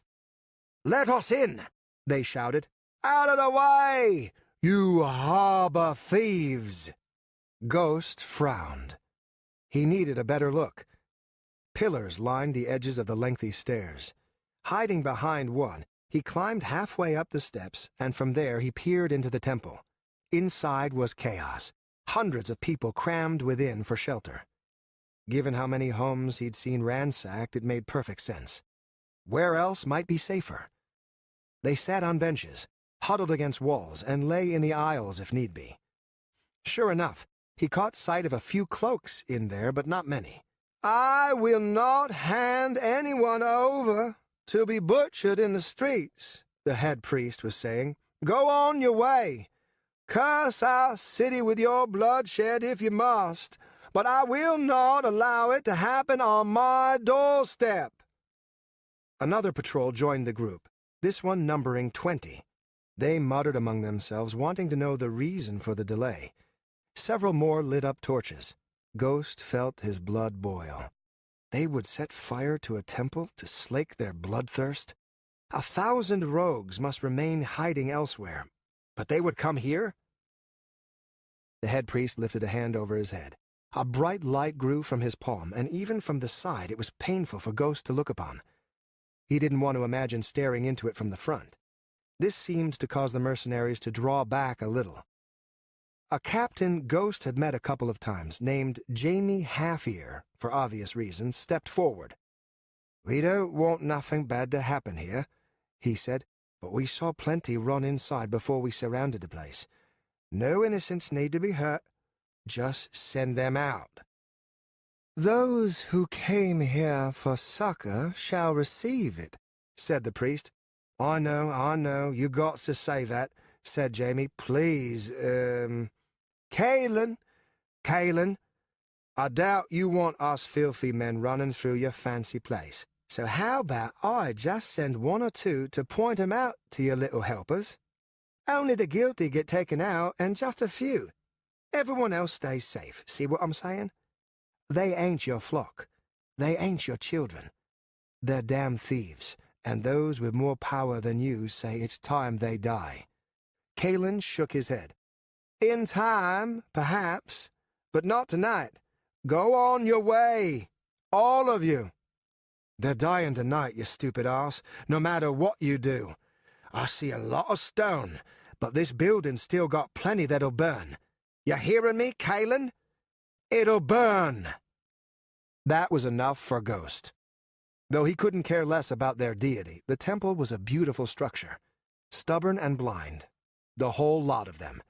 He reached into a side pocket and withdrew a handful of knives, waited to fly true. Scanning the crowd, he waited, wanting his choices to be absolutely perfect. Jamie was too close, too public, but those near the front, most eager for blood. Hidden behind his pillar, he flung his first knife into the crowd. It plunged deep into the throat of a man hollering at the top of his lungs, ceasing his cries for fire. The next three took down torch-bearers, as Ghost had decided fire was the greatest threat to the temple. Down they went, their torches clattering across the stone. By now the crowd had noticed the deaths, and while some wondered aloud, most roared for blood. They'd blame the priests, which was the goal. All the better to make the mercenaries appear fools when he stepped out. "You'd murder us in the street while claiming to protect life?" Jamie cried, more to the mercenaries than the priests. "We have done no such thing," Kalen insisted. He might as well have shouted at a thunderstorm to cease its rumbling. Ghost slipped to the other side of the pillar, then hopped lower, closer to Kalen. He was directly behind him, with a clear view of Half-Ear. The captain was practically frothing at the mouth while screaming for blood, but he'd not yet drawn a blade. Not yet, but close, his hand twitching. Now. Ghost coiled his legs and pushed off, launching himself between them. He wielded a single sword in both hands, needing the power. Before Jamie could swing, Ghost's sword tore through him, slicing from collarbone to hip. When Ghost kicked, the upper half of him collapsed backward and rolled down the steps, spilling innards, while the legs crumpled and lay in place. A flood of gasps came from the crowd, those who were not stunned silent. Ghost held the bloody blade before his face, peering over it with his eyes. "Be gone! Damn cowards! You have no business here! Go elsewhere, and slay the Cloaks in their homes, the streets, wherever but here." "This is madness," Kalen said behind him. "I can't allow—" "Quiet, priest. You may not want bloodshed, but it'll happen, and better here on these steps than inside your halls. Such disrespect, it's shameful. They deserve to die, just as much as those thieves within." "I'd rather neither die," Kalen said, his voice dropping lower. "Good luck with that." Ghost had hoped the brutal display would cow the crowd, but he'd underestimated their desire.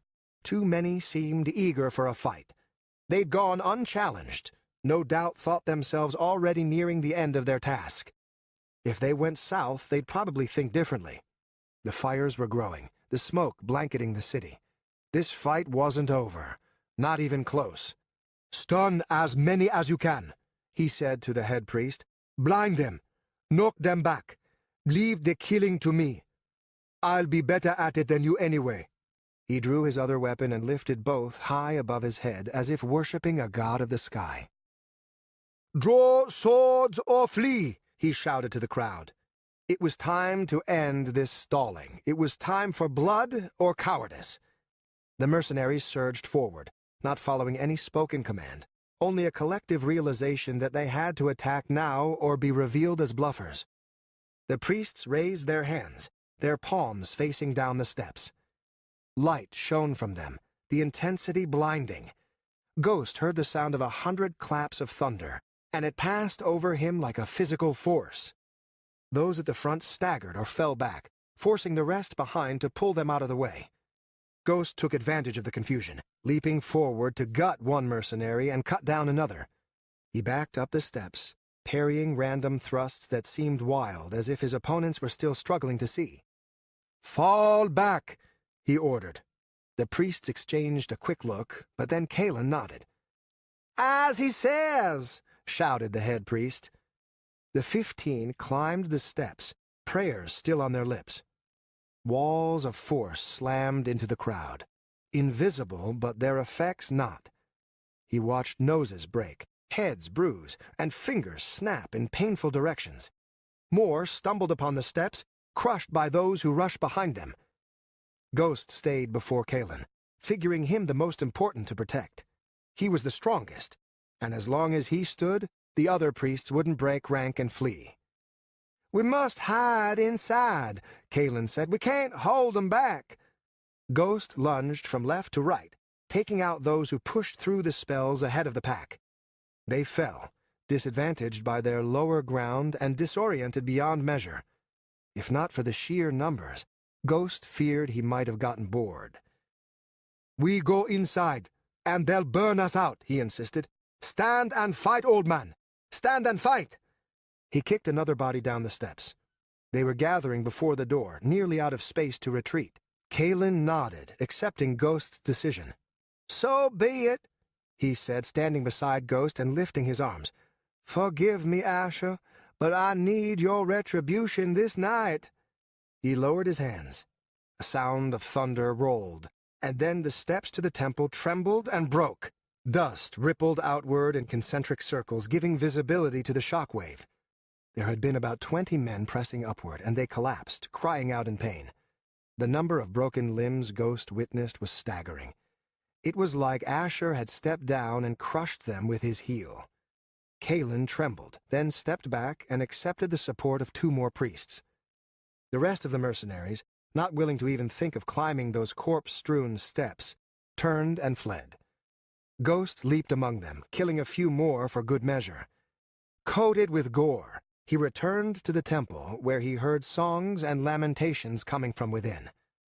A couple of the priests thanked him, but most eyed him warily and scooted farther away when he neared. "Why?" asked Kalen, his arm still around one of the younger priests. "Why did you help us?" Ghost shrugged. "Can't stand disrespect, and that's all that was. They should respect me, and respect you. They didn't, and now they're dead." "Not all of them," Kalen said, gesturing to the many wounded. He turned to his priests. "Go and tend to them." "I doubt they'll bother you now," Ghost said. "But I'd consider getting rid of those with colors in your temple while it's still calm." "If I did that," said the head priest with a smile, "I wouldn't be worthy of much respect, would I?" Ghost laughed. "Maybe you're right. Then I hope your God watches over you. Before this night ends, you might still need him." Death Mask watched the carnage from the window of a room currently absent of its original occupants. No doubt they'd fled to safer territory, assuming there was anywhere safe within the city walls. He'd gone out with the initial patrols, under orders from Garrick, to help ambush some of the smaller mercenary groups. When the first fight began, he'd slipped away, joining Veliana in the large apartments overlooking their headquarters. After a few initial confrontations that left many on both sides dead, the area had remained quiet for the past hour. Most recently, a squad of 50 men had checked the headquarters for thieves, found none, and then moved on. "I doubt there'll be much guild left for you to rule after tonight," Veliana said, relaxing on a moth-eaten chair. "Hope Garrick survives, though. Would be heartbroken if some lousy sellsword gets the honor of cutting off his head." "He's too cowardly to die tonight," Death Mask said as he tied a gray cloth over his face and straightened it so the eye holes lined up properly. Behind him, Veliana did the same, using the knot of the cloth to also keep her dark hair in a tight ponytail. They both wore loose gray clothing, and cloaks of a darker shade. Veliana had killed a pair of spiders in the initial chaos before joining Death Mask in the building, bringing with her their clothes and weapons. "While unexpected," Tonight certainly works in our favor, he said, once more looking to the window. The fewer we have to thin out, the better. Have you given thought as to who we should spare? The only ones who come to mind are the twins, she said. They have a head on their shoulders, though it seems like they share it. They think so alike, it's creepy. Can they wield a blade? They're better at throwing them than wielding them, but no average cutthroat could handle either of the twins in a fight. Good. Names. She tugged at her mask, trying to get it to fit comfortably. Mir and Neen. Death Mask rolled his eyes. What wonderful parents. Gods forbid their names be even a little different. He leaned away from the window as a man rushed down the road, a jittery fellow who kept glancing in every direction. Two more followed after. Veliana saw Death Mask's reaction and straightened in her chair. "Someone there?" she asked. "Looks like some scouts, no doubt making sure it's safe to come home. Get ready. We'll have little time between their leaving and Garrick's arrival." The Ash scouts vanished into the building. Death Mask peered out the window, watching, waiting. When the scout emerged, Death Mask beckoned Veliana closer. "Go," he said when the scout turned a corner. They tossed a rope that was tied to the bed in their room, sliding down even as it uncoiled. They hit the street in seconds and sprinted for the headquarters. Death Mask led the way, Veliana at his heels. Once inside, they slowed, walking through the hallway into the lavish rooms.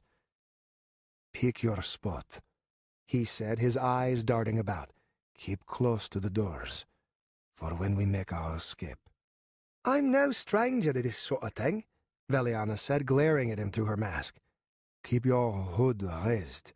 If they see your hair, they might figure out who you are, instead of just assuming you another spider." She lifted the hood of her cloak and let it fall across her face as Death Mask did the same. He entered one of the side sections curtained off to give privacy with the dancer women, leaving a gap so he could watch the entrance. Veliana adjusted a giant pile of pillows, hiding behind it with daggers drawn. Death Mask drew his weapons as well. There would be no magic for him, no spells of blood and shadows. Using such skills would reveal him to Garrick, which would ruin his current plan. No, it'd be just knife work. Veliana had trained him for a few hours, but it had only made clear how far from proficient he was. He'd spent an hour casting spells of speed and strength on himself to try to make up for the lack, but he wouldn't know for sure until the ambush if they'd worked. Not being much of a praying man, he crossed his fingers and swore to succeed whatever the cost. The door slammed open. In rushed a collection of the Ash Guild, all men close to Garrick, Death Mask noticed. Their clothes were lacking in blood and gore. No ambushes for Garrick, which put a smile on Death Mask's face. That fact would work wonders for them later, should he and Veliana survive for the second part of their plan. The thieves went straight for the obvious, the bar filled with bottles of wine and ale. Death Mask was glad he couldn't see Veliana, who was no doubt smirking. She'd insisted that would be their first action, whereas he'd thought many would rest atop the pillows to relax after a brutal night of fighting. "They'll drink it off before they sleep it off," she'd said while they waded through the night. Need to listen to her more often, he thought.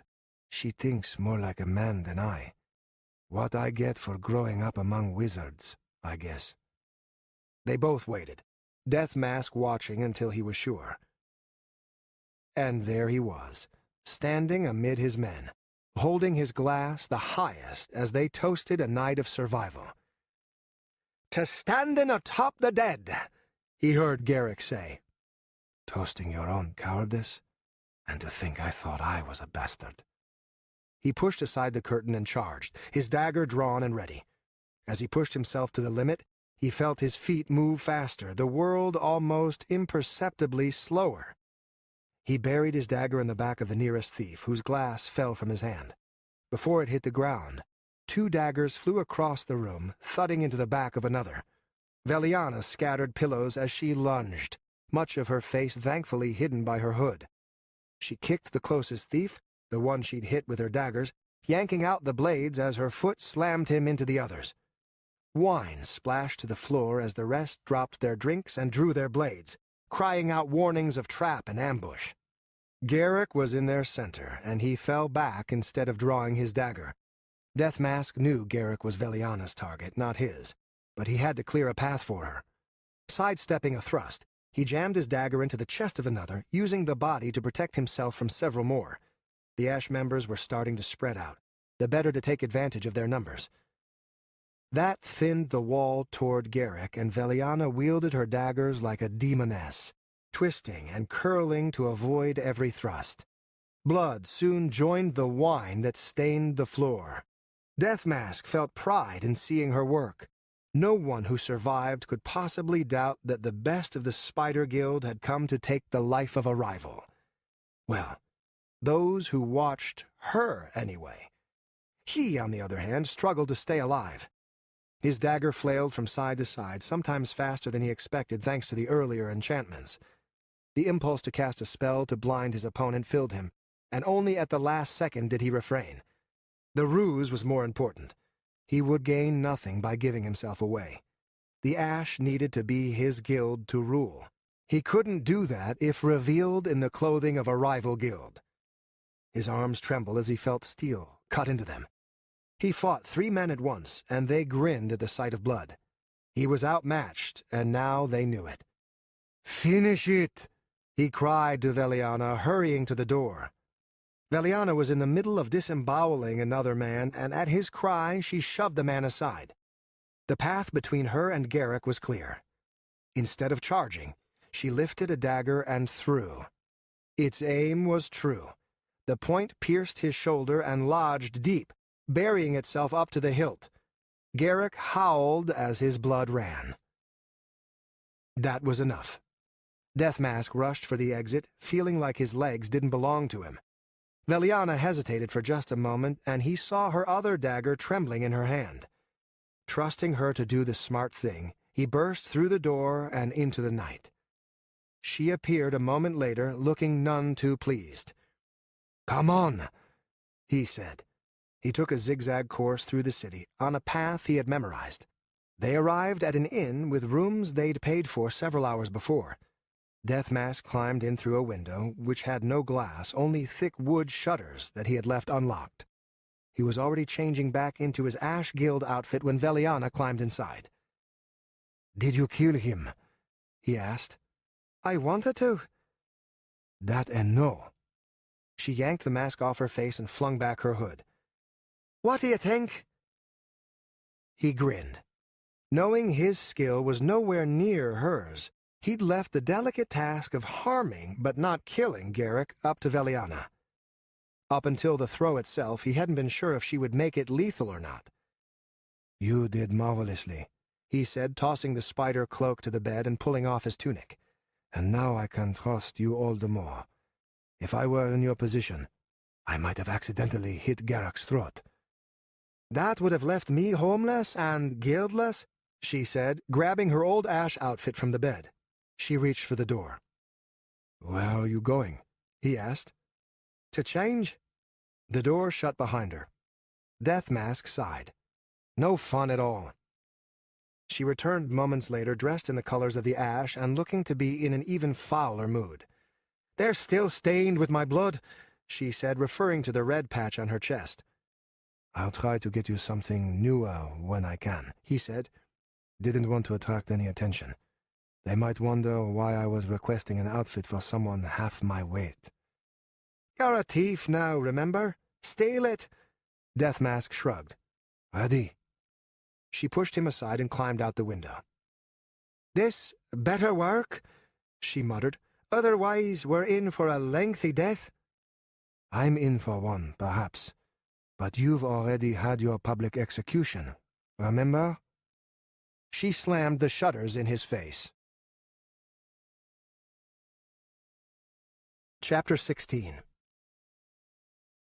In her grief, she had thought hearing the cries of pain and seeing the river of blood would give her closure. But instead, Elisa felt hollow as she watched the fires spread across the city. Standing at the second-story window of her private study, She touched the cold glass and wondered what it was she had done. Had she brought freedom to the city? Peace of mind?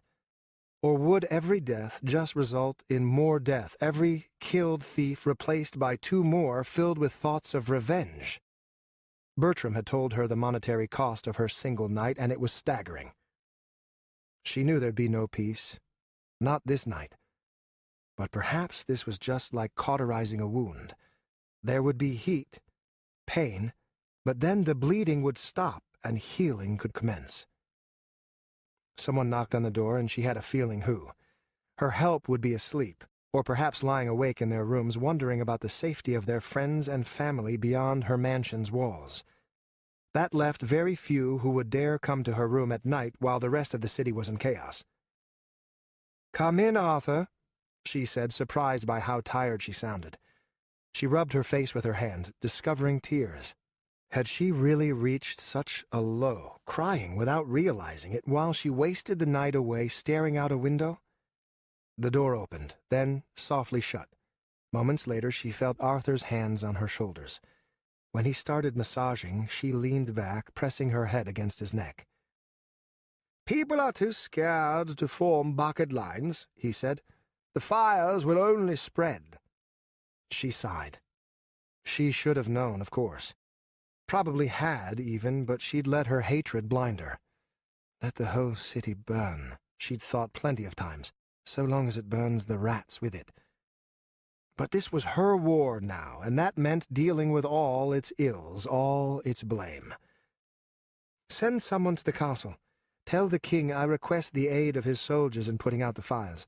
With a castle guard there, it should outweigh any fear." "Self-preservation is strong," Arthur said, letting her go. "For so many to hide instead of fighting the fires shows how great a fear you have created." "I meant to scare the thieves," she said, "not the innocent."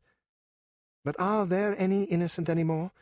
How deep does Valdaren's sickness run? Maybe I should let it burn. All of it. My son is nothing but ash, so why not them? Why not? He wrapped his arms around her and held her tight, and in them she let herself cry. She found herself crying often in his presence. There was a strength in him, and a desire to please. More than anything, she felt she could trust him.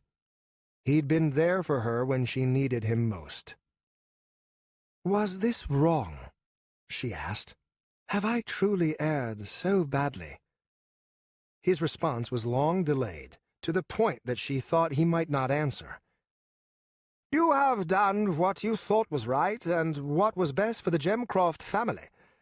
I will not fault you for that, if you will do the same for me for what I am about to do now." "And what is that, Arthur?" He turned her about and kissed her. His hands were firm on her shoulders. She felt herself responding.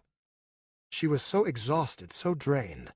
His touch was like an awakening, a pull from a nightmare that threatened to consume her day in and day out.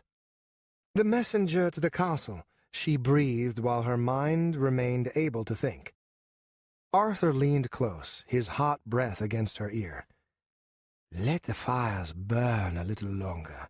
If the cowards cannot save their own city, the blame lies with them." The study lacked a bed, but the carpet was soft. They made love, her beneath him. She wrapped her arms around his chest and clutched him as if her life might end if she let go. She tried to forget the death and fire, her call for revenge. Even as the pleasure tore through her, she could not help but wonder if that wicked man responsible for the death of her son lay dead somewhere, his body nothing but ash in a distant fire. Atop her, Arthur continued to grunt and thrust. The arrival of the sun was a blessed thing to Valdaren's citizens. The mercenaries retreated, having fought and searched long through the night.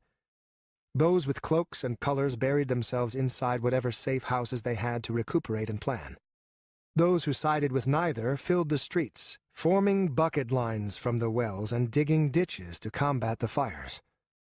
Many others went to their families and friends, needing confirmation of their survival before beginning their daily tasks. The market's bustle was subdued, the streets awash with murmurs. Haern watched it all through the window of the small apartment. The fire had gotten dangerously close to Senkei and Delicia's home, reaching all the way to Prather's Inn and burning it to the ground. People were everywhere, half buried in the smoke that billowed from the dying fire.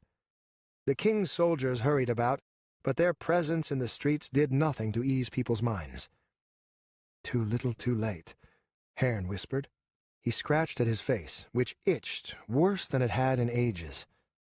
Upon their returning to the apartment, Tarlac had insisted Haern bathe, shave, and wear something, as he put it, not smelling like a rat just shit all over it. So he'd used their wash tub, shaved himself with a slender knife, and then borrowed an outfit of Senkei's, simple grays that he knew would blend well into the streets. The ordeal left him tired and feeling strangely outside himself, as if this clean, well-dressed individual were someone else. "You look troubled," Delicia said, and he flinched as if poked with a stick. Blushing for no reason, he turned back to her and accepted the cup of warm milk she'd brought him. "I mixed in some herbs," she said, sitting opposite him in a rickety chair. "You'll sleep well, and by the looks of it, you could use the rest." He thanked her and sipped the milk, wisely deciding not to comment on how terrible the drink tasted. His eyes lingered on her face, and he struggled not to make his staring obvious. She'd grown so much over the past 5 years. Her hair was longer, but still the same fiery red. Her cheekbones were more pronounced, and in her priestess robe she looked almost regal. Her chest was also significantly larger. Out of everything, he tried to make sure his glances at that remained uncaught. He continued to sip the drink, mostly to avoid conversation. He had no clue what to say to her. The last time they'd met, he'd come to her in desperate need of guidance. He'd needed to understand a life outside the cold retribution of his father. His tutor, Robert Haern, had spoken of the god Asher, and now here she was, a priestess of the same god. His thoughts had turned only to survival during the long years, yet now the name of Asher came back to him with a burning vengeance. What was it he'd told Delicia? He needed Asher, otherwise he'd end up like his father. He'd be a killer without mercy, a terrible creation the city feared. "Long live the Watcher," he thought. "What have I become?" I'm glad you're all right," Haern blurted, feeling stupid as he said it. He saw a shadow cross over Delicia's face, but she pushed it aside with a smile. "I try not to think about that night," she said. "There's too much I don't understand, even now. Who you were, who you are, what Asher's purpose might have been. I must confess, I almost hoped I'd die. I was so tired, so confused. But I feared I might never see my brother, and so I struggled for every breath." The room fell silent. The rest were asleep, exhausted from the long night, but Delicia had stayed awake, insisting she could manage for a few more hours. Haern, used to going long periods without sleep, had dully stared out the window and waited for a chance to talk. Now he had the chance. He didn't have a clue what to do with it. "I'm better at killing. Does that prove just how far I've fallen? You'd be proud, Thren." "The man who shot you was my father," he said, figuring to start with what he knew for certain. "He feared what your influence might do to me. He was right to fear it, too. They dragged me to Carrick's temple and did their best to burn away everything good within me." "Did they succeed?" she asked, sipping from her own cup. Her green eyes peered over its edge. He felt as if he were that same stupid kid she'd trapped in her pantry. He remembered watching her cry moments after Kayla executed her father. What could he ever be to her but a reminder of those painful times? He saw her watching him, and he remembered her question. "No," he said. "The past 5 years, murdering men in the streets, seem to have done a fine job of it, though." "What have you been doing?" she asked. "How have you survived?" He didn't want to answer. Why was he so afraid she'd judge him? So long ago he'd come to her for advice. Now he feared every word she might say. "I slept in the streets," he said. He was the Watcher of Veldaren, damn it. He would fear no one, nothing. Ever since, I've been killing members of the thief guilds, hoping to destroy them. It's pointless, futile, but still I try. It's the only thing that gives me meaning." He thought she'd berate him, or challenge his claim. Instead, she looked at him with sad eyes, and that was worse. "I'm so sorry," she said. "It's because of me, isn't it? Because you protected me." His mouth fell open. "Of course not. Don't be. Delicia, I chose everything I did. I would have stayed with you, spoken with you forever if I could. That night, that single night, I've cherished that memory. It was one of the few bright spots in my entire childhood.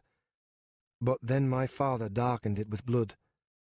My precious memories always lead to him, his murder, his guilt. It pushes me on, consumes everything. I have become something I don't think either that little girl or that little boy could ever have understood or accepted." He looked back to the window, not wanting to see her reaction. He was a damn fool, that's what he was.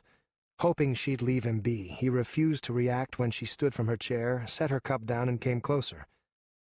Her hand touched his face, and reluctantly he turned to her. Tears were in his eyes. She kissed his cheek, then pressed her forehead against his. "Go to sleep, and try to remember that while you are not that little boy, I am no longer that little girl." She trudged up the sharply curved stairs to the second floor. Haern watched her go, and when she was gone he almost fled to the streets. But he remembered that feeling in the Pensfields, of having a home. He felt that same thing here, though the company was on the odder side. He downed the rest of his drink, grimaced, and then set the cup aside. His chair was comfortable enough, far more so than the cold street he was used to, so he crossed his arms and tried to sleep. Footsteps coming back down the stairs caused him to open his eyes. He didn't think he'd slept, but he wasn't sure. It wasn't Alicia who had come down, though. Instead, it was the wizard, her brother. He'd shed his pointy hat, though he still wore those strange yellow robes. He rubbed his goatee as he plopped down in a chair opposite Haern. "Had some words with Senkei," he said. "That's so. Well, most involved variations of, 'Get out of my room so I can sleep, you idiot.' But there were some more intriguing bits I dragged out of him. Most interesting was that of your father. Thren Fellhorn, really? You look more like something two vagabonds might bump out on a cold, drunk night." Flattered. Tarlak tapped his fingers together, and his mouth shifted about as if he were chewing on his words before saying them. "Not much for talking. I get that. I like to talk, so perhaps I can make up for the both of us. Senkei says you're good, really good. What I saw out there tonight certainly confirms it.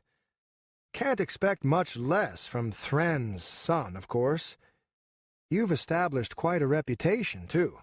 I've heard plenty talk of the Watcher, usually poor thieves grumbling into their cups about how much gold you cost them. A few even thought you were Asher's vengeance come down upon them for their lifestyle, though they usually had to be incredibly drunk to admit it." "You have a point?" "Several. One on my nose, one on my hat, and one where the ladies love me. But that's beside the, point. It seems like, other than revenge, you don't have much going for you. Asher knows those streets out there aren't comfortable living. So how about you join my mercenaries instead? Pay isn't the best, but with half the city employed in killing thieves, I think we could make a few coins. Besides," his eyes lit up, "can you imagine the rates I could charge if people knew the Watcher was in my employ?" "I'm not for sale," Haern grumbled. Tarlak frowned. Well, that's disappointing. You sure? Very. The wizard scratched at his chin. This a pride thing? I have no use for money. Tarlac grinned. I'm more thinking you feel you don't need money. Considering all the stories of you tossing gold coins in the middle of high market, I can believe that. But there are some things you can't buy with gold that you might be more interested in. Our introductions were a little haphazard. But you met Brugh, right? Short guy? Cost a lot? Can't fight worth crap. That's him. I didn't hire him because of his skill with those ludicrous, whatever they are he fights with. Obviously. You want to know why I did? Haern stared at him with an expression showing he didn't think he had a choice in whether he found out or not. Tarlac blinked. Right. Anyway, he's a blacksmith, and with my help he can create items that many would sell their souls to own. Would you like to run faster, jump higher, or perhaps own a fancy sword or three? I'm not much for bribery either. Don't see why you shouldn't be. You spend your nights crawling around the rooftops killing thieves.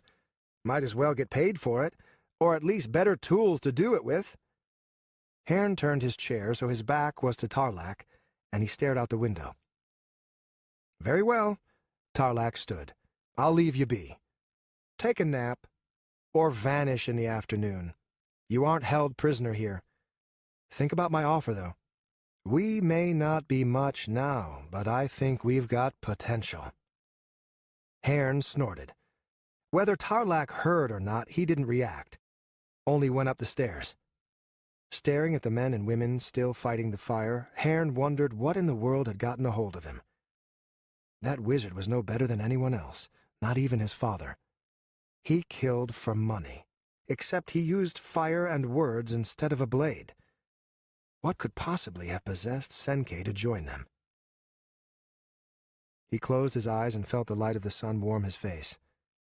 Come that afternoon, he'd sneak his way out. Oh, he had no delusions of abandoning Delicia and Senkei completely. He knew himself better than that. It'd be easy enough to keep watch on them, though. Keep his eyes open for a wizard in yellow accompanied by a beautiful girl with hair like fire. When he opened his eyes, many hours had passed. He shook his head, fighting the grogginess. His back ached, and it popped several times as he shifted his upper body from side to side. Senkei stood at a small counter, eating cold bread left over from that morning. His fingers drummed the counter, the sound, no doubt, what had awakened Haern. You chew like a cow, Haern said, pressing his thumb and forefinger against his eyes. And you look like one, only worse. When was the last time you had a bath? This morning, you noisy bastard. Senkei shoved the rest into his mouth and wiped crumbs from his shirt. Here, he said, his mouth full. He pointed at Haern's swords. Been a long time since we sparred. Thought it'd be a nice way to catch up. Where? The room was cramped as it was. Senkei nodded toward a back exit. There. Come on. There was a small space of flat dirt out back, part of an alleyway that ran behind the group of apartments. The faint outline of a circle remained dug into it, and Senkei refreshed it with his heel. Only person to train with has been Brugh, and trust me, that's not much of a workout. You'll do me fine. Haern stretched away the rest of his drowsiness. Senkei had been the better fighter when they last met, but the years had hardened Haern, granted him strength and height, while his nightly excursions had honed his reflexes and skill. He touched the tips of his swords together and bowed. Senkei had carried 2 short swords with him, and he wielded those instead of his maces. Maces will be too slow for you, he said, so let's try the blade. Eager to show how much he'd learned, Haern initiated their combat with a quick lunge. Expecting the ensuing parry, he followed up with a slash with his other weapon, using it as a distraction to allow his first blade to pull back and thrust again. Senkei, however, hadn't been Thren's enforcer without good reason. He shoved both attacks high, stepped closer, and feinted an elbow to Haern's face. When Haern stepped back, trying to fall into position, Senkei pressed the attack, keeping his swords out wide. The second elbow that came flying in was no feint, and it smacked into Haern's chest with a heavy thud. Again Haern stepped back, but instead of chasing, Senkei pointed to where he'd stepped beyond the bounds of the circle. "Out!" he said. Feeling his cheeks flush, Haern stepped back into the practice ring. He wasn't focused, wasn't analyzing Senkei's reactions as he might other opponents. Taking a deep breath, he forced himself to calm down. A nod, and they resumed.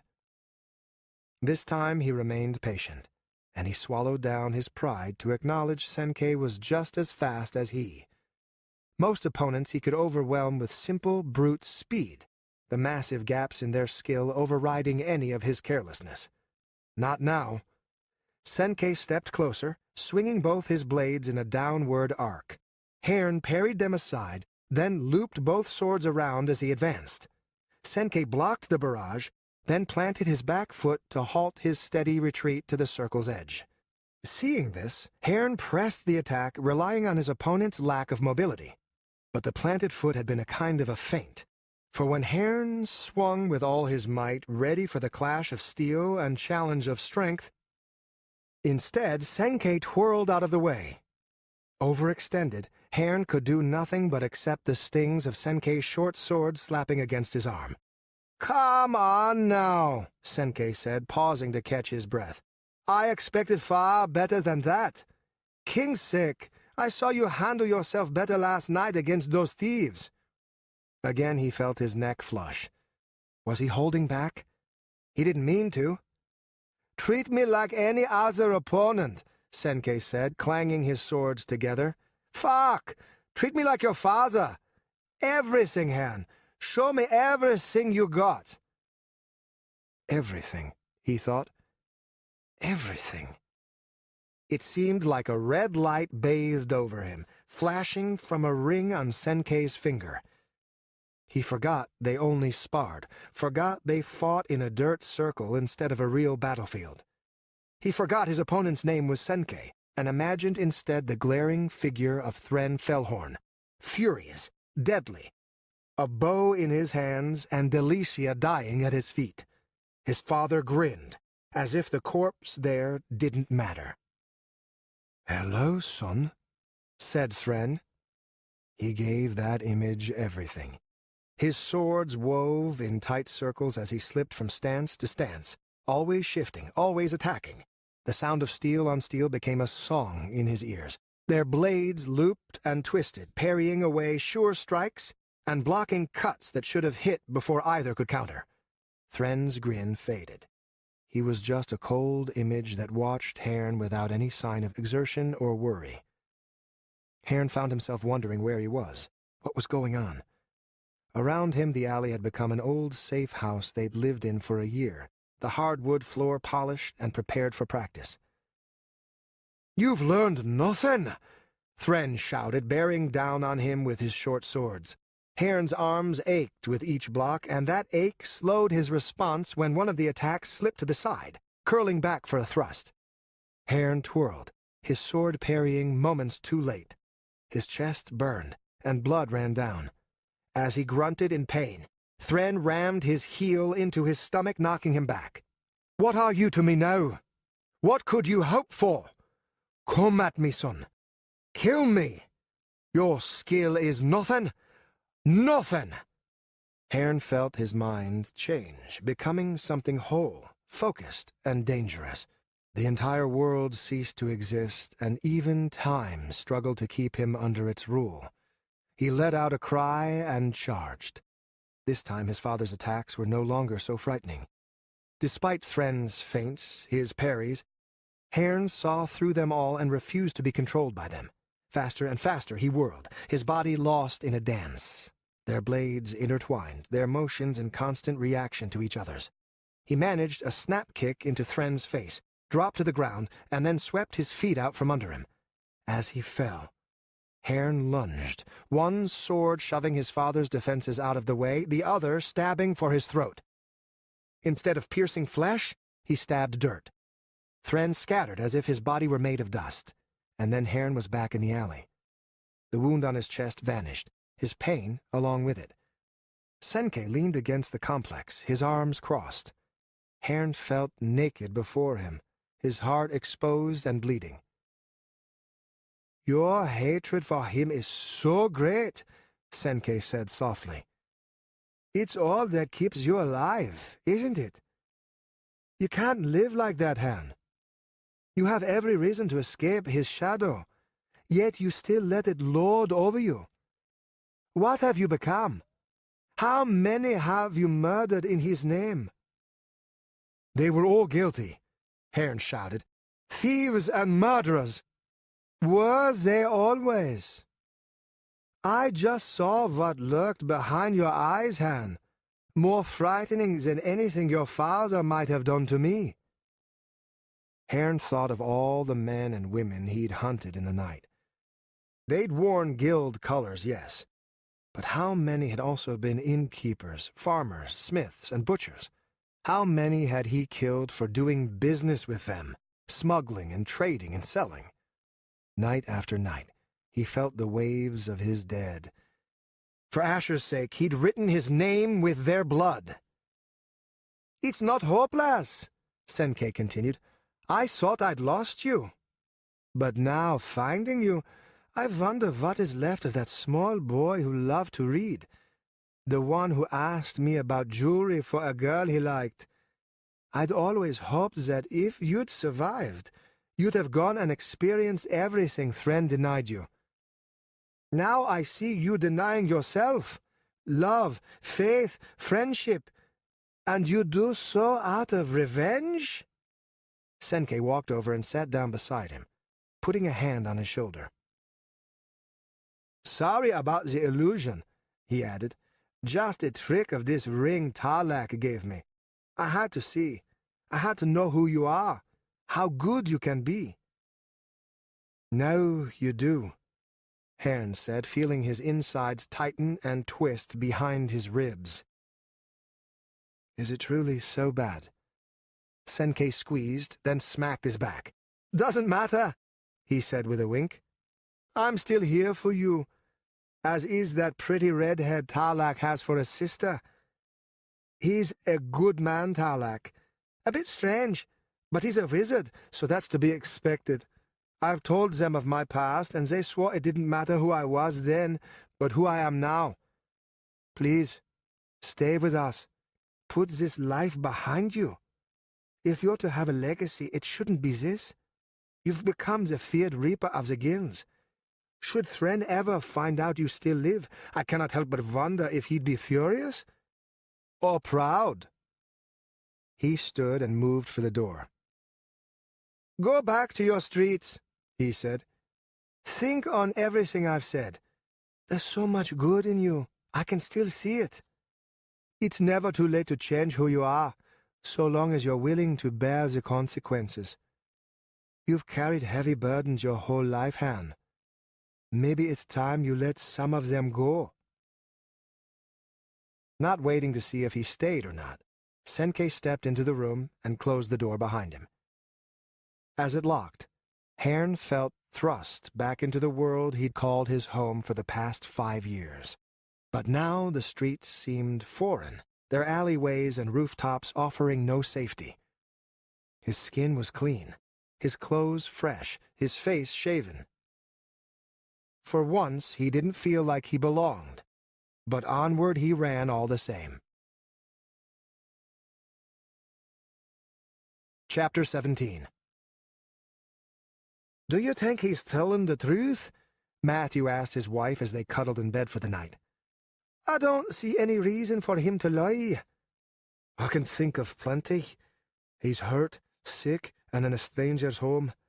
Truth might be the furthest thing from his mind. What if he doesn't know Lady Gemcroft, only hope she'll take him in if we show up at her doorstep?" Evelyn put her arm across his chest and pressed her face against his neck. "It would explain a lot, though, wouldn't it?" she asked, her voice quiet. "Why those men were searching for him? We both knew he was no ordinary boy to be hunted like he is. But why would Arthur's men be after him? The whole bloody north knows he's been courting her? An unspoken question hovered in the air between them, until at last Matthew gave it voice. What if the men we killed were actually trying to rescue him? Matthew waited for his wife to speak, trusting her to better understand these complicated matters. He could list the price of every vegetable that grew in Desrael, what the color of the soil meant, and what could grow in it, but these things were beyond him. He liked living outside the city, where so long as you paid the tax man when he came, you could live unbothered by your lord and trust in your neighbors. Hard luck comes in strangers' hands, his ma had always said. That man, Haern, might have kidnapped him, Evelyn said. If he was wounded and low on food, he'd need someone like us to help out. But why leave the boy here? Why tell us to take him back to his parents whenever he could talk? Everything he paid us for, he could have taken by force. Still, I won't pretend to understand Arthur's reasons, and neither does Tristan. He says his name is Nathaniel. Evelyn kissed his neck. I told him his new name, and we'll use it so long as he's with us. No need to risk undue attention should we go out and about. Matthew grunted. Fair enough. It might be Arthur himself that came for him, though everything's just a jumble when Tristan tells what happened, he said. But I think you're right. Those men were up to no good, could see it in their eyes. So what do we do? Matthew sighed. He wished he knew. While he thought, he ran his rough fingers through her hair, enjoying its softness. We got to get him home, even if that means traveling all the way to Valdaran. What if you stop in Felwood and deliver him to Lord Gandram? He's always been a close friend to the Gemcrafts. So was Arthur. He was right, of course, and he could tell she knew it. Let us all go, then. I don't want to be left here, and it won't be safe for the kids either. Our livestock'll die. With how much Haern gave us, we could buy our farm back twice over. Matthew shook his head, thinking of all the work he'd put into raising his cattle and pigs. Still no good reason to let them die. Waste all their worth.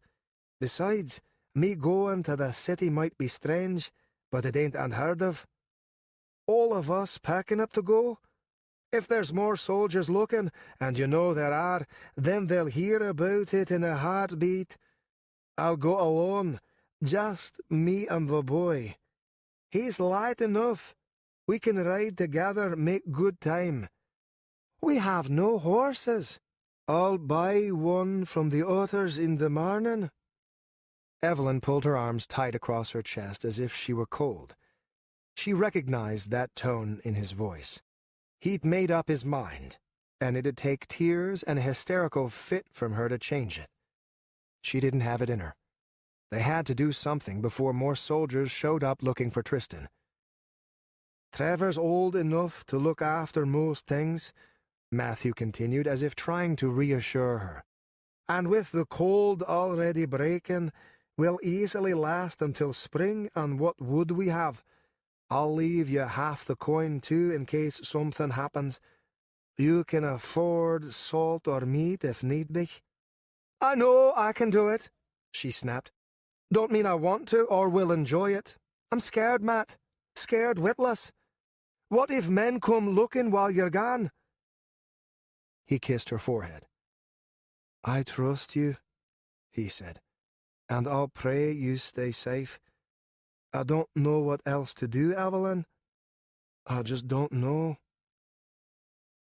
Come morning, he trudged east through the half-melted snow, across fields he knew by heart.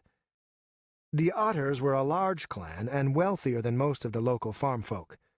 They had several horses, and while they might not be eager to part with one, Matthew knew the gold jingling in his pocket would be persuasive enough. When he returned, it was atop a mare he'd paid for, far more than she was worth, but given how they were still waiting for winter to make its exit and time wasn't on his side, he'd been forced to accept.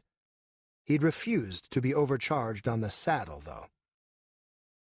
"Without that mare, you got no reason for it anyway," he'd argued, and after he'd threatened to buy a saddle from the Haerns or the Glens, they'd relented. The mare was a beautiful horse named Strawberry by one of the Utter daughters. Matthew thought the name a little demeaning for such a majestic creature, but figured he'd leave it be, considering the horse was already familiar with it. On his ride back, he swung by Field Fallow, the closest thing to a town for 30 miles, and bought trail rations and a thick riding coat. "Little early to be heading up to Tyneham," the old storekeeper had said. Matthew only gritted his teeth and paid, again twice as much as he would have in spring. Back at the house, Tristan was already bundled up and ready to go. His fever had come and gone, but never as badly as before the amputation. Matthew kissed his kids goodbye, hugged his wife, and then set Tristan on the saddle. "You ever ridden a horse before?" he asked. The boy nodded. "At the castle," he said. Matthew guessed he meant Fellwood, and again he felt tempted to stop there. Lord Gandrum was an honorable old man. Surely he wouldn't let something untoward happen to the boy. But Haern had told him to deliver the boy to his parents, and that meant Elisa Gemcroft all the way south in Veldarin. There was also his nagging worry that Lord Gandrum might, however unlikely it seemed, also be involved in the attempt on the boy's life. Resolving to decide the issue later, he climbed into the saddle, shifted Tristan so they could both sit more comfortably, and then set off. The first day came and went uneventfully. A caravan passed them heading north, dour men who didn't even wave in greeting. Just before nightfall he spotted a distant pond. Glad for once for the cold, since there'd be no mosquitoes flitting about, he set up camp beside it, Strawberry staked close enough to the water's edge to drink. Tristan had remained quiet through much of the ride, and Matthew didn't press him to talk. Come the fire, though, it seemed both their tongues loosened. "How long until we get there?" Tristan asked. Matthew poked the fire with a stick, shifting one of the thicker logs into a hotter section so it might burn better. "It'll be several days to reach Fellwood. From there, less than a week to ride into Veldarin. That's where your ma is, right?" The boy shivered, as if the mere mention of her reminded him how far away she was. "I think so," he said. Do you think she misses me?" "I can't see why not. Evelyn would be sick with fits should one of our sons run off missing." Tristan pulled his blanket tighter about him, and his eyes glazed as he stared into the fire. "He died protecting me," he said. "Who?" "Mark. I liked him. He's nicer than Lord Hadfield." The name Mark didn't ring any bells, but Hadfield sure did. "Do you know why Arthur would want you dead, boy? You're young, sure, but you got ears, and you probably know more than I when it comes to the upper crust." "I don't. He always said I was like his son, and when he married Mom, he'd be my father." Matthew felt a tingle in the back of his head at that. Perhaps it had something to do with marriage. Had Elisa rejected Arthur, and he lashed out in spite? Did he want to remove any potential heirs? What foul plans might he have for Elisa as well? Too many questions without answers. "Safe to say he ain't planning to be much of a father to you," Matthew said. "Now eat up. Got a long ride tomorrow, and you'll need the energy for it. Riding's tiring work, though you wouldn't think it." They slept under blankets. Halfway through the night, Matthew awoke to distant howling. Coyotes, he figured. A tired glance to his side showed Tristan shivering, a shaking fist pressed to his lips. He was crying. Touched, Matthew reached out and put his arm around the boy, sliding him closer so he could wrap him in a hug. Tristan continued to cry, but his trembling stopped. Soon the crying turned to sniffles, which turned to steady breathing. Matthew fell asleep not long after. Come morning, they both woke red-eyed. Tristan said little, and several times Matthew had to hold back an angry word. Evelyn always insisted he was a bear when he got up in the morning. No reason to take that out on the poor kid. They ate some rations, drank, and then rode south, stopping every few hours to stretch their legs and rest their backs. Matthew wasn't a stranger to a horse, but he hadn't ridden in over 6 months. Muscles he hadn't known he had announced their angry presence to him. "Starting to think walking would be a better idea," he grumbled. Tristan said nothing. By the second day the plains were spotted with trees, and with each hour they rode the trees gathered more thickly, forming clusters that would soon be a forest. Fellwood Castle was getting closer. It was one of those nearby clusters that saved both their lives. They'd stopped by one for a piss, and while dismounted, they heard the thunder of hoofbeats approaching from the south. A warning instinct, like when he knew something was after his animals, told Matthew it was time to get off the road. "This way," he said, grabbing the reins in one hand and Tristan's wrist with the other. He led them into the copse, far enough that they'd go unnoticed. "Stay here and hold on tight," he said, handing Tristan the reins. Hurrying back toward the road, he peered from behind a tree as a group of 5 rode past at full gallop. They wore dark tabards that he easily recognized. Hadfield's men. Did they know of Gert and Ben's absence? More important, did they know where it had happened? Trying not to think about it, he returned to Tristan, who stood with wide eyes. "It's them again, isn't it?" Tristan asked. "Yeah," Matthew said. "Looked like it." "Will everyone be safe?" Matthew's jaw clenched tight. He yanked the reins from the boy's hand and led them back to the road. "Asher only knows," he said as the silence hung over them. "And if not, then may Carrick curse every one of those bastards, including the one who brought you to me," he thought, not cruel enough to say it aloud.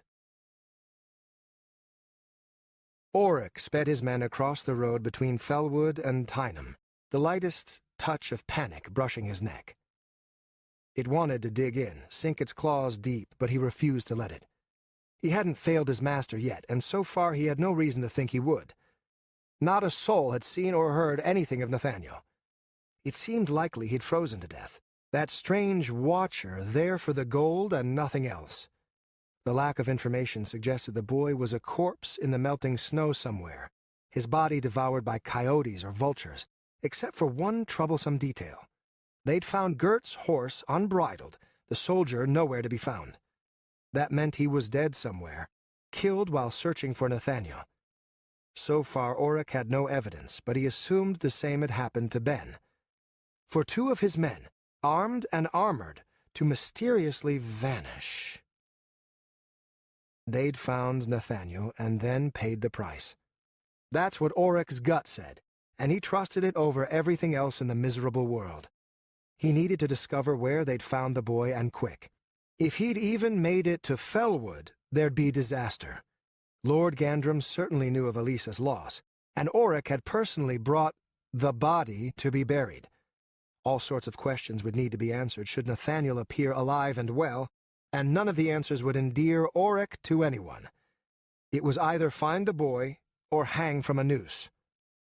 The farms were few and far between as they rode north, and something clicked as he finally came upon where the ambush had first been. "Let's say you're wounded and carrying a sick boy," he said to his men. "Snow's fallen, and you're low on food. What is it you do?" "Ditch the boy," said one. "Either way, he's dead. No reason to go with him." "Assume yourself a better man than that. What then?" "Carry him until I find the closest shelter." Oric tapped his forehead. "Exactly. Pat, take Rat and go north. Stop at the first 2 homes off the road, and you search them thoroughly. The rest of you come with me." They split, 2 north, 3 south. Auric had a feeling this Watcher, when in danger, would have gone south instead of north, since by all appearances Valderin was his home. They saw no dwellings for the rest of that first day, but come the second, a farm appeared in the distance. Auric led the way, feeling his pulse quicken. This had to be it. The Watcher would have stopped here, maybe not for long, but at least for food and water. When he knocked on the door, it was a long time before he heard a response. "Who's there?" asked a woman's voice. "Auric Silverweed, soldier of Lord Hadfield of the North. I demand entrance." A lock rattled from inside. Auric leaned back toward his men and whispered, "Hands on your hilts at all times." The door opened, revealing a mildly attractive woman in her early 30s. Beside her stood a teenage boy, a dagger tucked into his belt. From where Auric stood, he saw several more children, all younger, huddled about a wood stove. "Where's the man of the house?" he asked as they stepped inside. "That's me," said the eldest boy. Auric raised an eyebrow as he glanced at the woman. Something already felt off. "What's your name, boy?" he asked, glad to see him ruffle at being called boy. If he was angry, he might say something stupid, something he'd rather have kept quiet about. "Trevor? Where's your pa?" Trevor. That brief hesitation, along with the woman's sudden flare of her eyes, was all Auric needed. He had 2 men with him, one a younger soldier named Yuri, the other a skilled fighter named Ingle. Auric turned to them, purposefully putting his back to Trevor and his dagger. "Ingle, search out back. Check the barn, the fields, anywhere they might keep him. Yuri, search the house. Pull up the floors if you have to." "You can't do this," the woman shouted. Auric struck her with the back of his hand. Finally, Trevor drew his dagger. Before he could do a thing, Auric crossed the distance, rammed his throat with one arm, and grabbed Trevor's wrist with the other. He held him pinned against a wall as the younger children screamed. "You pulled a blade on me, boy," Auric said, feeling like a wolf among sheep. He let a wildness appear in his eyes, knowing it had frightened them more. "That means I can do whatever I want, and I got half a mind to leave you a cripple. Think your ma here will keep feeding a worthless belly that can't help out in the fields? How you think she'll like watching me cut off your fingers one at a time?" Trevor's eyes were wide, and he looked ready to cry. He couldn't speak, only cough, and Auric kept the pressure up to keep it that way. He wanted him lightheaded, scared, convinced he was about to die. "Stop it, please," the woman pleaded. She still stood near the door, a red mark swelling on her face. Meanwhile, Yuri flung open drawers and dressers as he searched the house, occasionally stamping hard with his heel to test for false floorboards. "Stand over there with your children," Auric snapped at her. "You make a move toward me, anything at all, and you can watch as I pull your son's guts out 1 inch at a time." She reluctantly obeyed, sitting between her 2 girls. A young boy was with them, and he moved to sit at her feet. Auric turned back to Trevor, who had dropped the dagger and started retching silently. "Take a deep breath," he said, lessening the pressure. As he sucked air into his windpipe, Trevor coughed, every gasp he made strained. "Good. Now you listen to me. Got it? I'm missing 2 of my men, and I'm thinking they were here. But let's not worry about that right now. Right now, I want to know about a little boy, red hair, about 5 years old. Did someone bring him here? The truth, you worthless shit. Tell me the truth." Trevor's face contorted with pain. He had something to say, no doubt about it, but he didn't want to. Even threatened with death, he didn't want to say. He was protecting his parents, Auric realized. Nothing else could keep his tongue still when so blatantly faced with death. Well, there were ways around that. "Yuri!" he shouted. The man appeared seconds later. "Yeah, Auric? Find anything?" Yuri shook his head. "He ain't in here." Nothing for Ben or Gert either. Auric looked to the adjacent room, which was curtained off, decided there would work. Come, take him, he told Yuri. The other soldier grabbed Trevor by the wrists and shoved him through. Meanwhile, Auric walked over to the woman. "What's your name?" he asked her. "Evelyn," she said through clenched teeth. "Pretty name, that." "You come with me now, or I'll drag you away by the hair while your little ones watch. Your choice." She kissed her daughters and stood. Auric put a hand on her neck and guided her into the room where Yuri pinned Trevor against a wall. "You're trying to protect your ma, maybe your pa. Or both," Auric said as he shoved Evelyn onto the small bed in the cramped room. "But you ain't protecting 'em. Not anymore. Gonna show you what'll happen, Trevor, if you don't tell me what you know. Got that? Hold him tight, Yuri." "Will do." Auric struck the mother, spun her onto her stomach, and ripped at her skirt. When she started to sob, he took a wad of the blanket and shoved it into her mouth. Trevor struggled, but Yuri stood a foot taller and easily outweighed him. Auric pulled off his belt, pushed aside the rest of Evelyn's skirt, and shoved himself inside.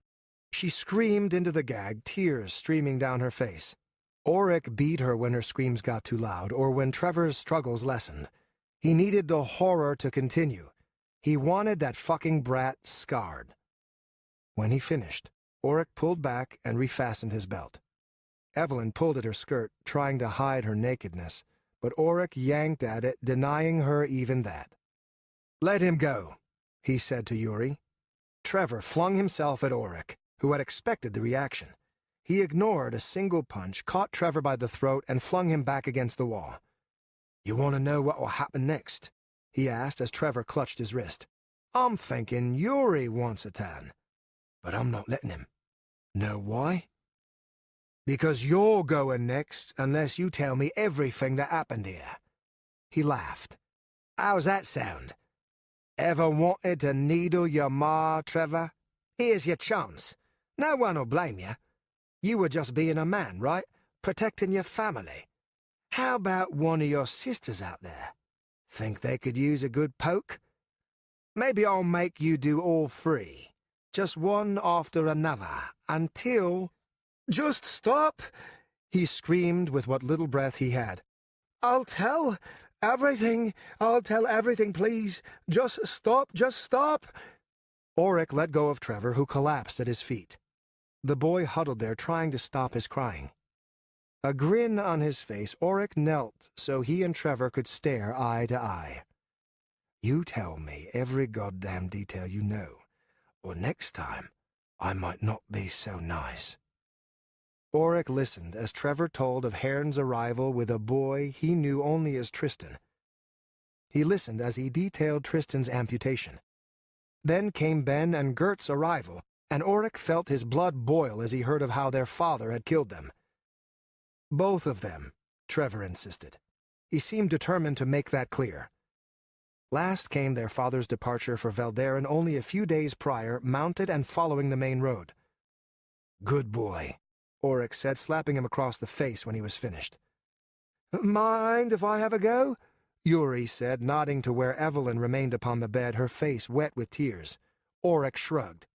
"Get on out, boy. No need for you to watch this." The three soldiers gathered outside the house 10 minutes later. "No sign of anything strange," Ingle said. "Found where they maybe did some digging recently, but the ground's too hard and cold for me to check." "Don't bother," said Auric. "We know what they did. Nathaniel's with their father riding south. If we press hard, we can overtake him." Yuri pointed a thumb back at the house. "You leaving them alive? They helped kill 2 of us, tried lying as well. Don't set much of an example." "Leave them all for now," Auric said. "When we find this Matthew, I want to drag him back to his home so he can watch as we kill every last member of his family. Let that story spread across the north. No one opposes Arthur, and no one dares kill his soldiers.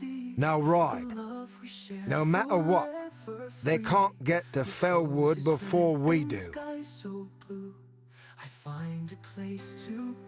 Chapter 18. Zusa had scoured the south and found nothing. The night had come and gone, bathed in blood and lit with fire.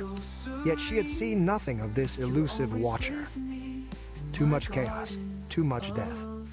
How do you pick one murderer out of 1,000? It was a question she had no answer for. Still, it seemed Elisa's desires had been granted. Hundreds of thieves had died, though many mercenaries had fallen as well. She doubted her master would grieve their loss. Her grief was saved solely for herself. Zeus's only strategy left was to hope the watcher had lain low during the night, knowing he wasn't needed. Come morning, though, perhaps he'd try to escape, or survey the damage. As she ran along the rooftops, Zusa crisscrossed among the various thief guild headquarters, at least those that she knew. She saw various men pass below her, staying to the alleys and quiet streets, but they all wore the colors of various guilds. From what she'd gathered from those she'd interrogated the night before, the watcher never appeared wearing any guild colors, only a multitude of gray cloaks and shirts. Still, gray was worn by both the Ash and the Spiders, so to those she went. At the Ash Guild, she leaned against a triangular rooftop, rested her arms on its tip, and overlooked the square. Nothing. The magnitude of her task set upon her then. She was trying to find a lone man in the entire city, one who appeared to have no friends, no allegiances, and no clear motive other than killing thieves. She had a vague description to go on based on his clothes, and a rumor that he had blonde hair. Some said he had red eyes, but she dismissed that as easily as the stories claiming he had demon blood and blades for hands. But blonde she could work with. She dozed for a while, not meaning to. Sometime later she startled, ashamed of her weakness. It had been a long 20 hours, sure, but she'd handled worse. "Nava would be so disappointed," she whispered, feeling sad and tired. Nava had been one of the last 3 faceless women, killed at the hand of a dark paladin of Carrick. They'd been deemed outcasts, traitors to their god. But it was their god who had abandoned them, and so Zusa had turned on his paladin, who had come for Elisa and protected her. Zusa had given Carrick no prayers for the last 5 years. She missed Nava and Eliora more than his presence. Not far to her right, down in the alley, she heard someone cry out in pain. Curious, she rushed over and leaned down. Her eyes widened. Whirling below her was a mass of gray cloaks, spinning and sliding as if possessed. 3 men fought against it, all wearing the colors of the Ash. A man lived inside those cloaks, and she saw his face, his blonde hair. But that wasn't what convinced her. It was the sheer ferocity of the stranger, a shocking rage somehow still held in check. One by one the thieves fell, throats sliced and chests cut open. His skill was incredible. "Watcher," she whispered, drawing her daggers. "I find you at last." She felt a seed of worry planted in the back of her mind. Her master wanted the Watcher brought back alive, but the way he fought, the way he moved, it might be impossible. He'd die before surrendering, she knew that. Just as she knew he'd be prepared for her attack from above despite all her silence. His swords lifted high, colliding with her daggers. Her momentum continued, her feet kicking out mid-fall to slam into his chest. Still, he held his ground. She pushed off, using a hand to cartwheel away before landing on her feet. The two stared at one another, a smile blooming across her face. "Ethric was the last true challenge I fought," she said. "Can you be the next, Watcher?" "I'm more than a challenge," said the Watcher. He pointed a blade at her cloak. "Who is it you work for? What fool have you sold your soul to?" Zusa laughed, the amusement only half-acted. The man was watching her, analyzing her. She felt naked before his eyes, as if in time he might know every movement. She was doing the same to him, true, but he was too guarded, too still. "You seek my colors?" she asked. Slowly she lifted one arm, slashed it, and let the blood drip down onto the cloth of her cloak. She wondered if her spell would take hold. Her strength had come from Carrick, or so she'd always thought. She'd once lived within shadows, danced with cold fire on her blades, but not since Etheric had she tapped Carrick's power. The color spread through the cloak in seconds, turning it a vibrant red. It coiled around her as if suddenly alive. Zusa felt her blood pound in her ears. Her head ached from the effort, but still she smiled. Perhaps Carrick hadn't abandoned her after all. "I serve willingly," she said, tensing for an attack. "I have sold nothing."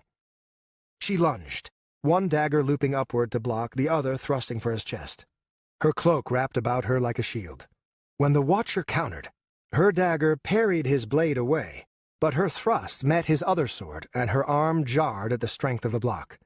Her cloak lashed out like a whip, its fine edges sharp as razors. It slashed across his face, blood splattered them both, and then he leaped back. His hood fell lopsided, and she saw how blue his eyes were, how dirty his face was. Who was hidden beneath the guise? Whom would Elisa find when she dumped his body before her? "Neat trick," the Watcher said before leaping into his own attack. Their weapons clashed again and again, his speed incredible. Twice Zusa had to spin and let her cloak snap inward, deflecting a killing thrust. This was no spar, no game. He wanted her dead. That seed of worry in her mind grew to a thorn. One of his swords slashed her thigh. The other pierced her chest, the wound shallow but painful. The worry bloomed like a deadly flower. It was the narrowness of the alley they fought in that saved her. When he lunged for a killing blow, she kicked off the wall, sailing over his head. Her feet hit the opposite side, the collision jarring, but she pushed off higher. Her cloak trailed below her, twisting. It lashed at him, cutting deep grooves into his arms. He'd expected her to land, not continue back the way she'd come. The cloak kept him off balance, and when she landed, she lunged in, daggers leading. She underestimated his speed. The sound of steel hitting steel rang in her ears, and her carefully coordinated attack broke as his swords danced. She refused to relent, chasing every backward step he took. There was still no fear in his eyes, only death. Whether it was for her or himself, she didn't know. The ache in her head grew. She couldn't maintain the cloak's enchantment much longer. It had never hurt like this before, never drained her so terribly. Maybe Carrick truly had abandoned her, as she'd abandoned him. Or perhaps Carrick wasn't with her at all. Intrigued, she suddenly somersaulted away from the Watcher, pulling out in mid-attack while he was unprepared to give chase. She'd once been able to treat the shadows as doorways. Could she still do so? The sun was low enough that several deep stretches of darkness remained in the alley. Zusa focused on one behind the Watcher, then turned and leaped at the shadowed wall behind her. Part of her expected to hit stone, but she passed cleanly through. Again her mind ached, but when the distortion ended, she was behind her opponent. Her cloak, its normal color and shape, she flung herself at him, knowing her chance to surprise him like this again was non-existent. Any normal opponent would have died, but this Watcher was beyond normal. He looked a man possessed, and the moment she vanished, he was already spinning, searching for her. He parried her leading thrust, and she was forced to use her other dagger to counter a slash aimed for her throat. Her momentum continued, and they slammed into one another.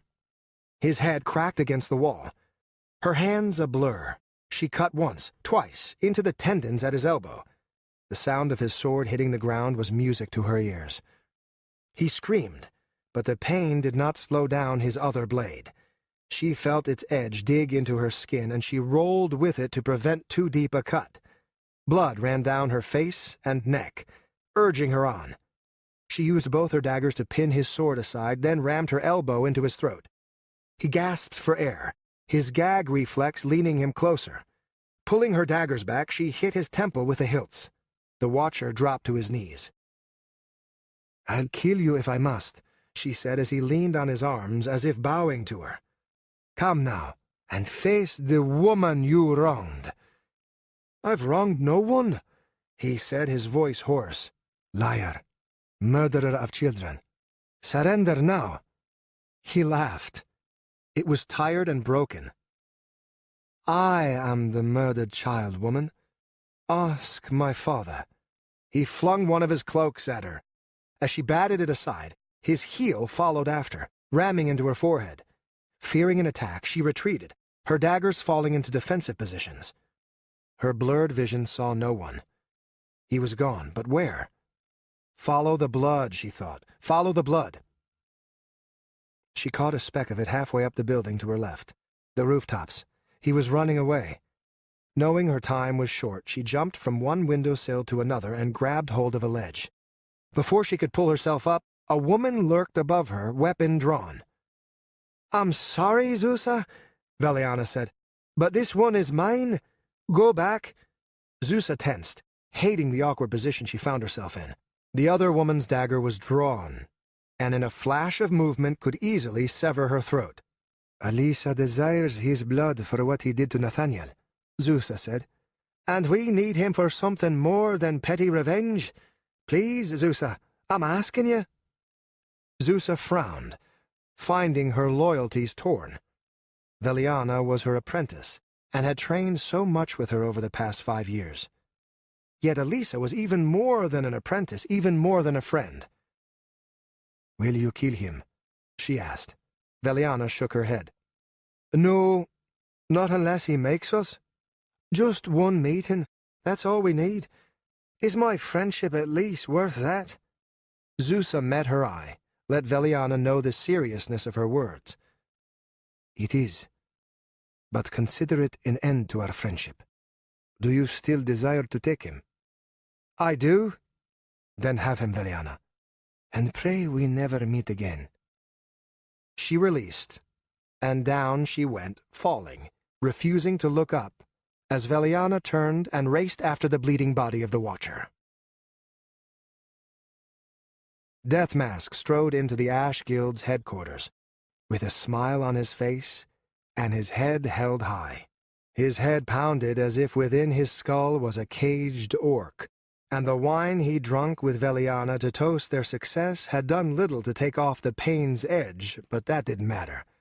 The sight before him, the horrible disarray of the room, was enough to lift his spirits. Pillows lay scattered and shards of glass covered the floor by the bar. Garrick stood trembling at the far end. About 12 Ash members were inside, and none seemed eager to be near their guildmaster. Greetings, Deathmask said, pretending nothing was amiss. Good to see you survived last night intact. Where were you? Garrick shouted. Deathmask blinked, and he glanced at one of the other men as if to show how confused he was. In truth, after attacking his own guild, he and Veliana had attacked the headquarters of the Spider Guild, slaughtering 3 and then leaving the symbol of the ash scrawled into the dirt by the bodies. But he had no intention of telling Garrick that. Running for my life out in the streets, much like every other thief in Veldaren. Deathmask smoothly lied. I stopped by here once, but found the place empty. So I hid until morning. Garrick paced back and forth. His eyes were bloodshot. Deathmask wondered how much crimleaf the man had coursing through his veins. His speech was also slurred, perhaps from one or several of those broken bottles over at the counter. Drunk and stoned. Deathmask struggled to contain his amusement. Spiders! Garrick shouted, as if none of them were there anymore. Goddamn spiders! What is Thren thinking? Did I betray them? He think I'd be stupid enough to do that? We had a deal, you fucking spider, you fucking damn fucking spider. Deathmask's eyes lit up at that. A deal? Could Garrick have been working for Thren? It would explain so much. Someone of Thren's showed up around half an hour ago, offered one of the nearest thieves, keeping his voice low so his guildmaster would not hear. Claimed that 2 members of the Ash came and killed several of Thren's men, and he demanded an explanation. Deathmask lifted his eyebrows in surprise. That obviously can't be correct, he said. Garrick overheard and stormed closer. Deathmask saw how incredibly dilated his pupils were and decided his guess was correct. If Garrick's strength and confidence were built upon Thren's protection, then having that suddenly taken away would probably scare the shit out of him. Deathmask couldn't wait to tell Veliana. She'd been ready to kill the man before. What might she do knowing he'd sold the entire guild out to the man who'd executed her former guildmaster? Serious accusations, Deathmask said, repeatedly telling himself not to smile, not to reveal how terribly amused he was. What did you say? That it's bullshit, Garrick said, waving an unsteady finger in his face. And I'll convince him of that. But I want to know what's going on. Mercenaries by the hundreds running through the street, and for what? And tomorrow night, will they do the same? We need a plan. We need to prepare. Shit. What about the other guilds? Maybe they know what's going on. We should ask. Someone should go.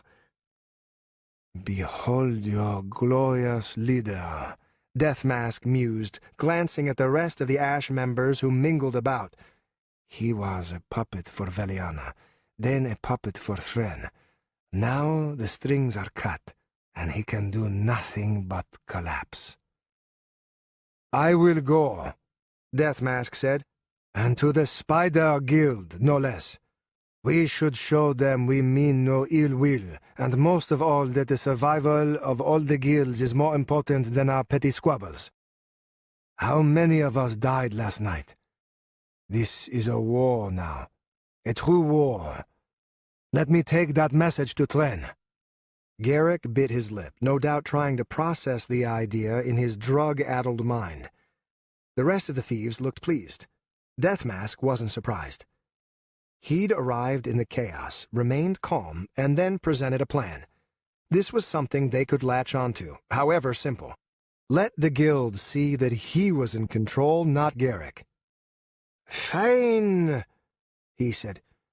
You may speak for me. Be careful, and don't press if Thren turns you away. Friends.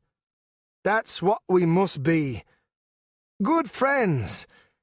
We'll teach the trifecta to mess with us, won't we? Won't we? A half-hearted cheer came from the rest of the thieves.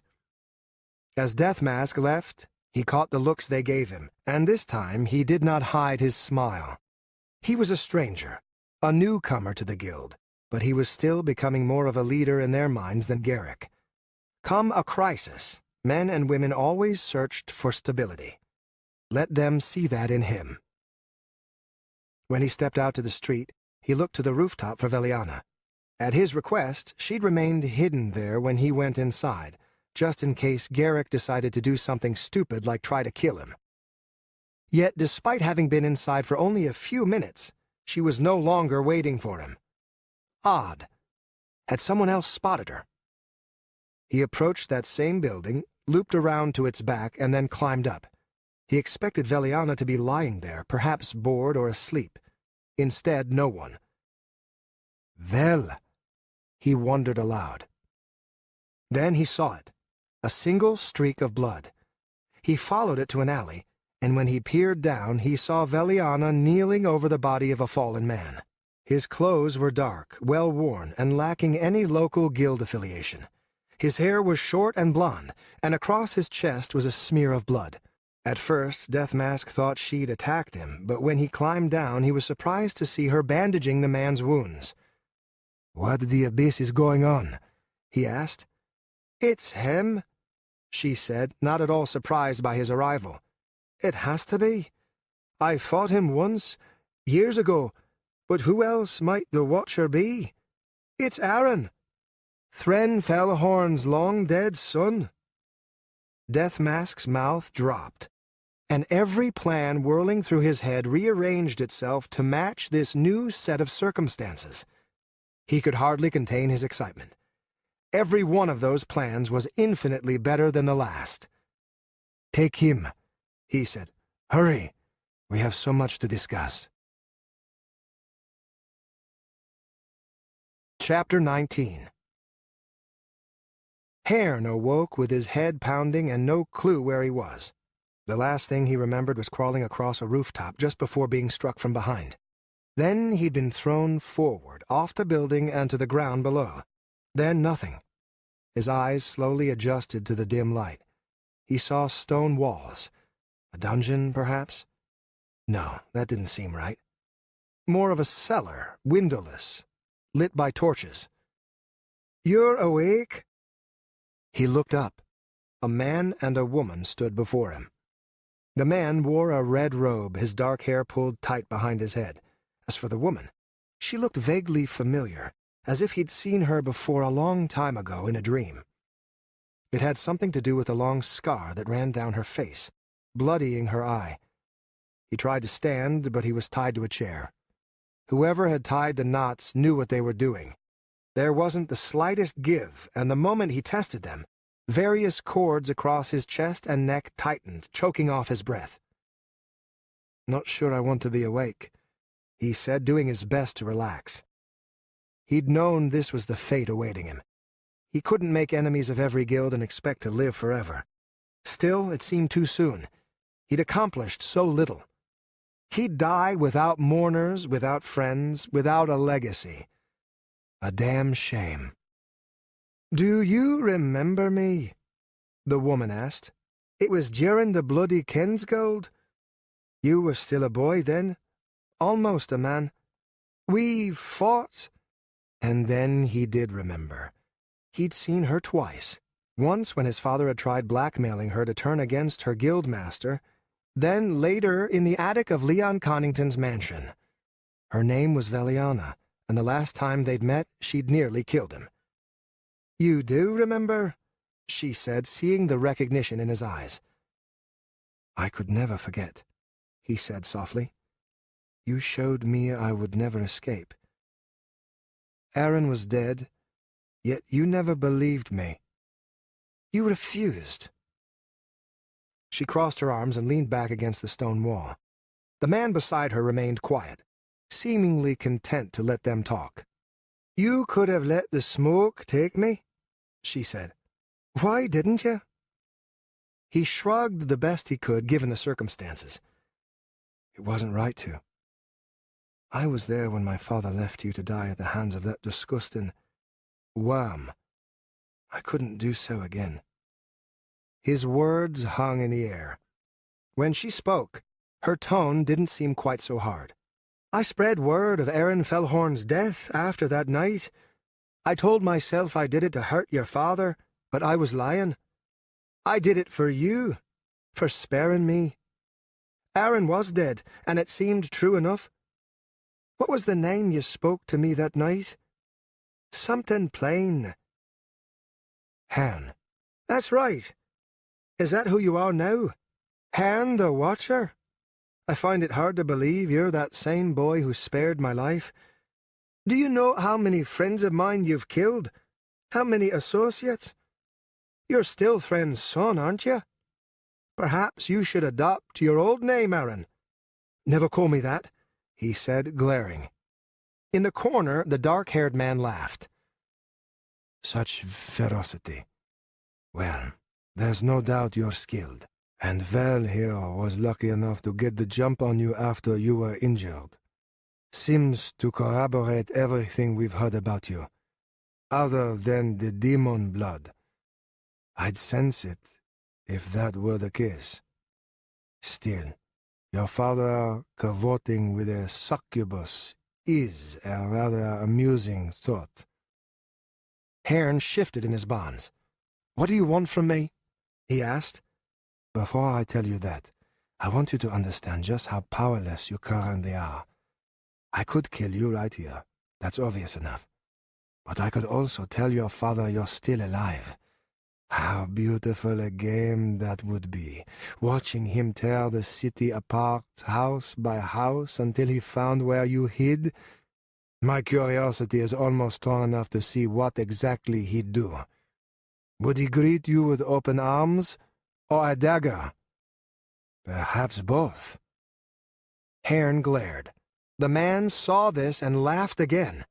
Still, I'm in this for the coin and power, not the curiosity. I have a proposition for you, Haern. Sorry, Watcher. Or would you prefer Haern? So many names, I find myself at a loss. Haern is fine. Very well then, Haern. My name is Deathmask, and I have a request of you. This is something I cannot do on my own, nor with just Veliana's help.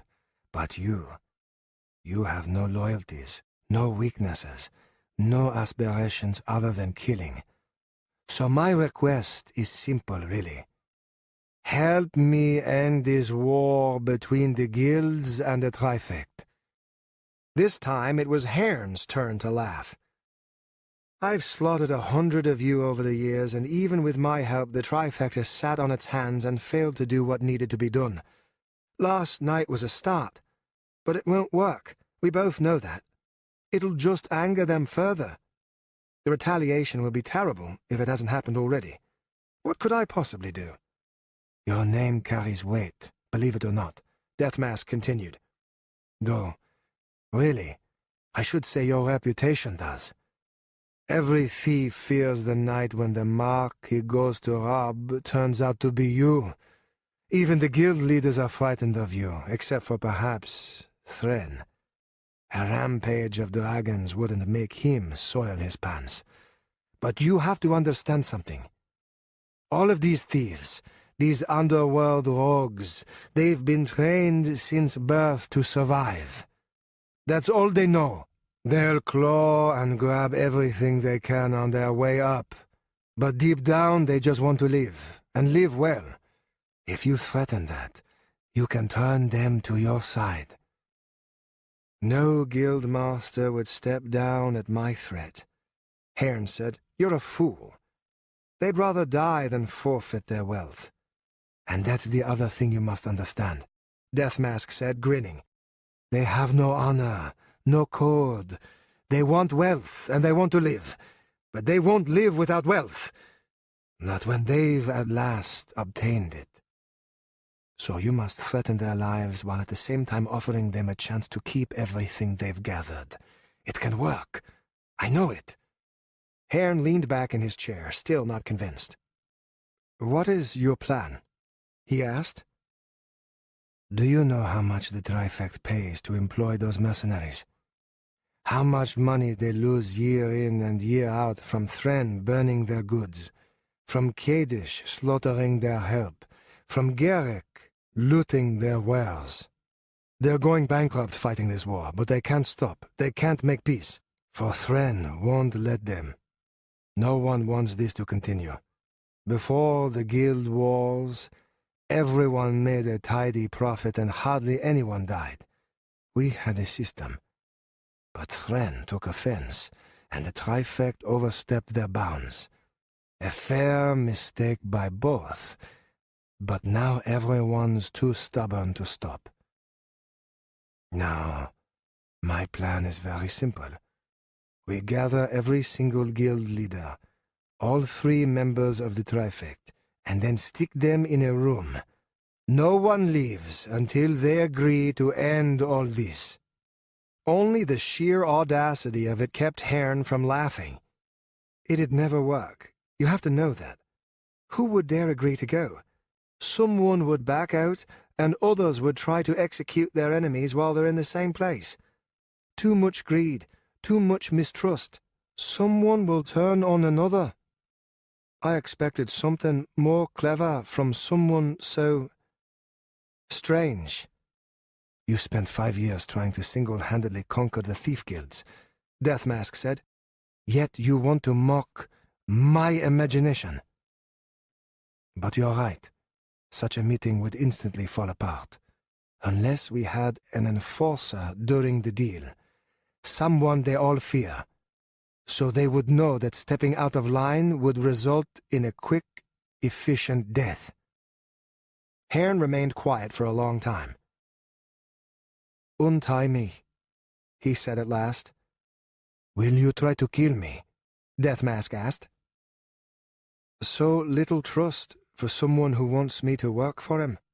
The man shrugged. Fair enough. Cut him loose, well. She did so reluctantly. Haern stood and stretched his muscles, grimacing as his back popped. His arm also ached like mad, the muscles there definitely torn. He glanced about the dim cellar, then turned his attention to Deathmask. Tell me everything, he said. Deathmask seemed all too willing to talk. We'll let every member of the Trifect and every thief guild master know in no uncertain language that if they refuse to come to the meeting, they'll die. After that, I'll work behind the scenes, grease a few wheels, and come up with terms that everyone can accept.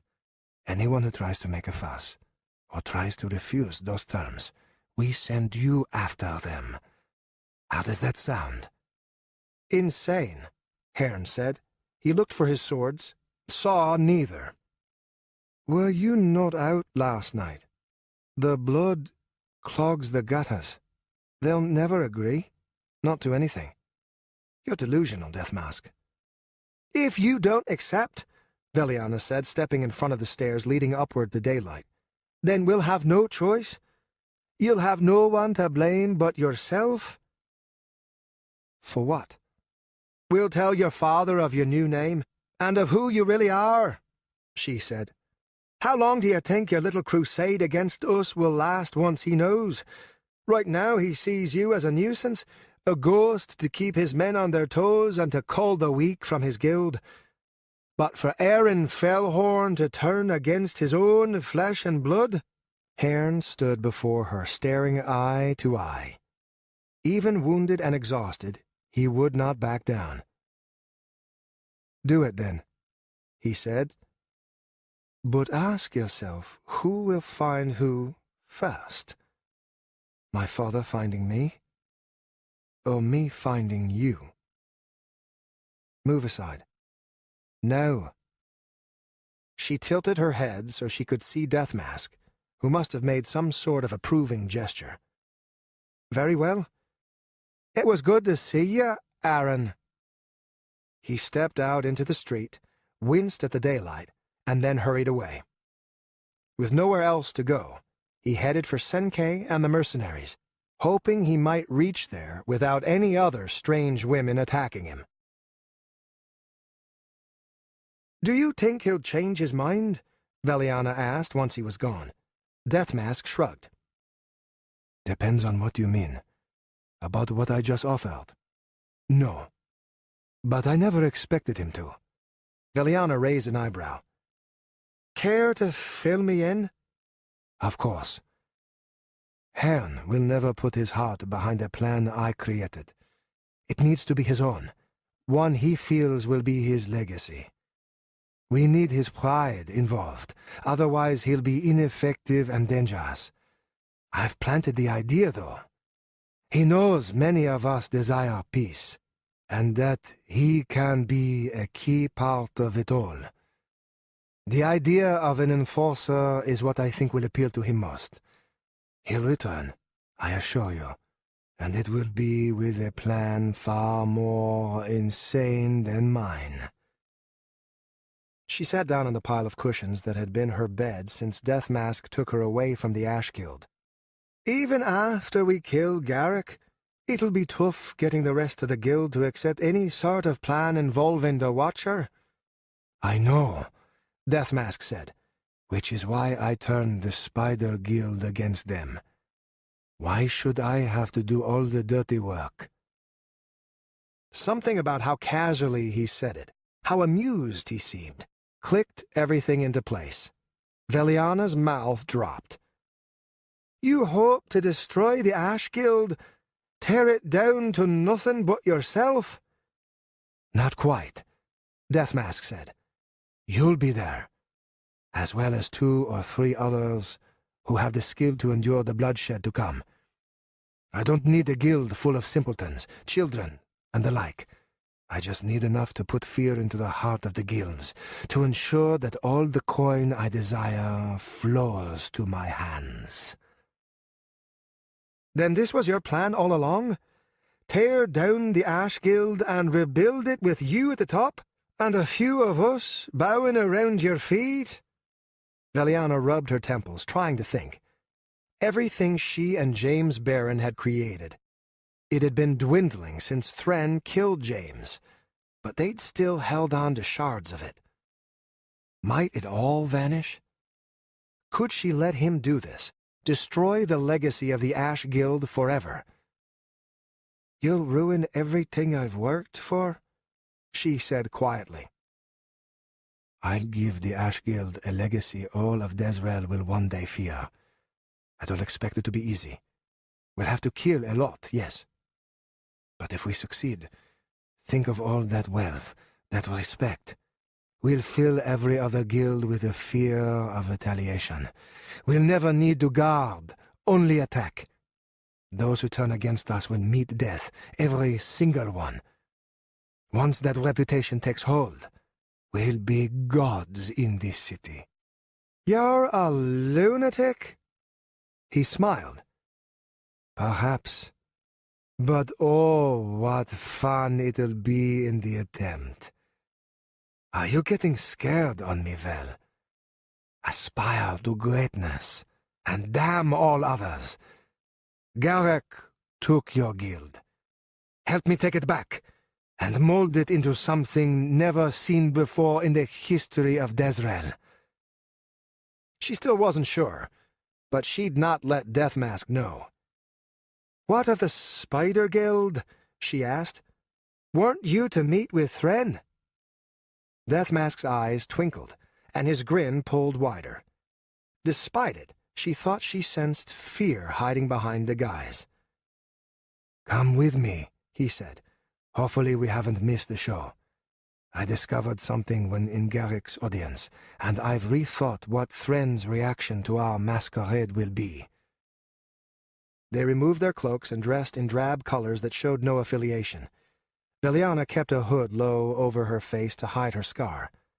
Given the cold wind of the morning, no one would think the hood odd. Deathmask led the way, taking a winding path back to the Ash Guildhouse. Before they were even halfway there, Veliana could already see the smoke rising. "What happened?" she asked. "Careful," he said, hugging the wall and peering around every turn. "We might have a few more enemies now. Do you remember when the Hawks tried to ambush you? The attempt I broke up when I first met you. Garrick didn't do anything, did he?" "No," she said. "But what does that—" "The Spider Guild attacked the Hawks barely a day later." "Why do you think that, Veliana? Why do you think Garrick suddenly grew testicles and dared challenge your hidden control?" The realization hit her like a battering ram. "No, that cow-sucking, shit-eating motherfucker. I'll kill him. It'll hopefully take days, but I'll kill him." "Assuming he's still alive," Deathmask said as he led them into an apartment. They climbed the stairs, stopped at a door on the higher floor, and knocked. When no one answered, Veliana kicked it in. The room was disheveled, what little was left. The occupants appeared to have either fled or died. From the small window they could see the guildhouse. Deathmask looked first, then backed away so Veliana might see.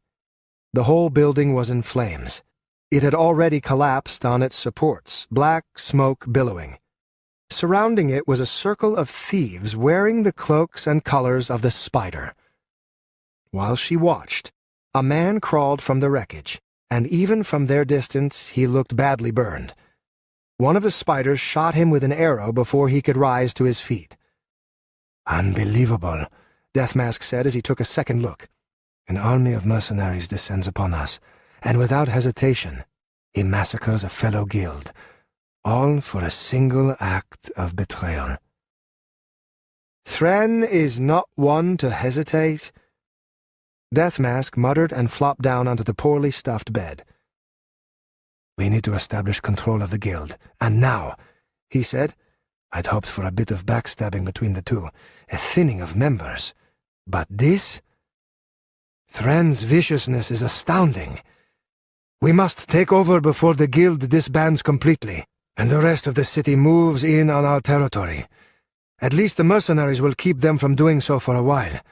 As for Thren, if there's to be any chance of peace, he'll need to be dealt with, one way or another.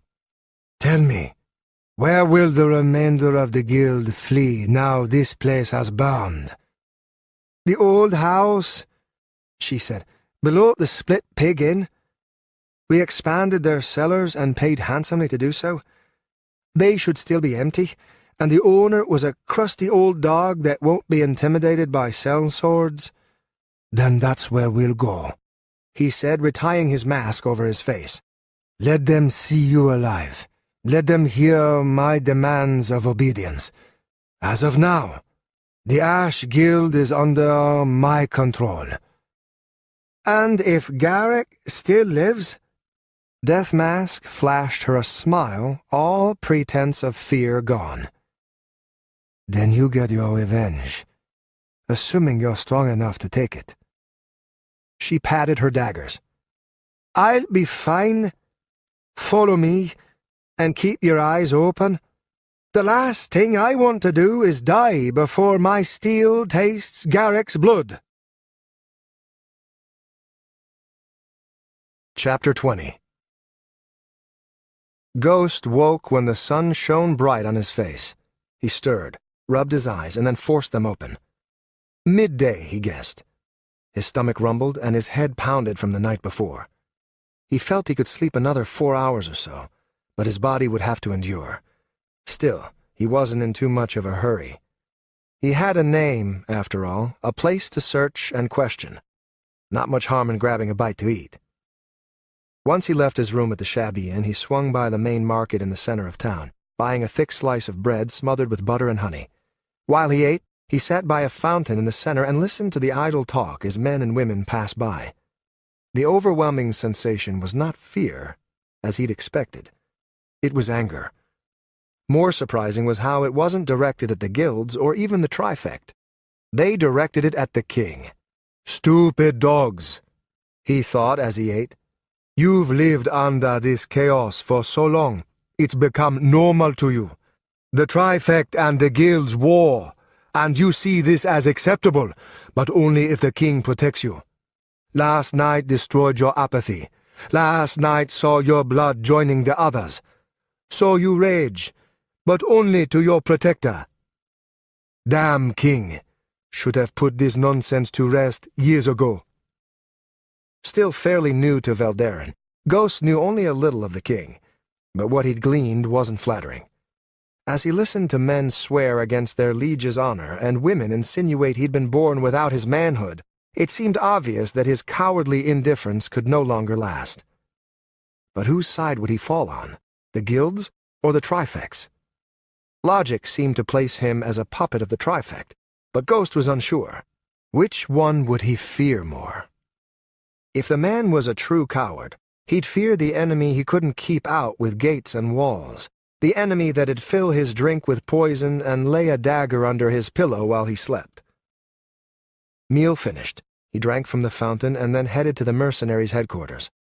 Not surprisingly, it was crowded with both the rich and the poor. They were pleading their cases, demanding compensation for damages done in the chaotic night.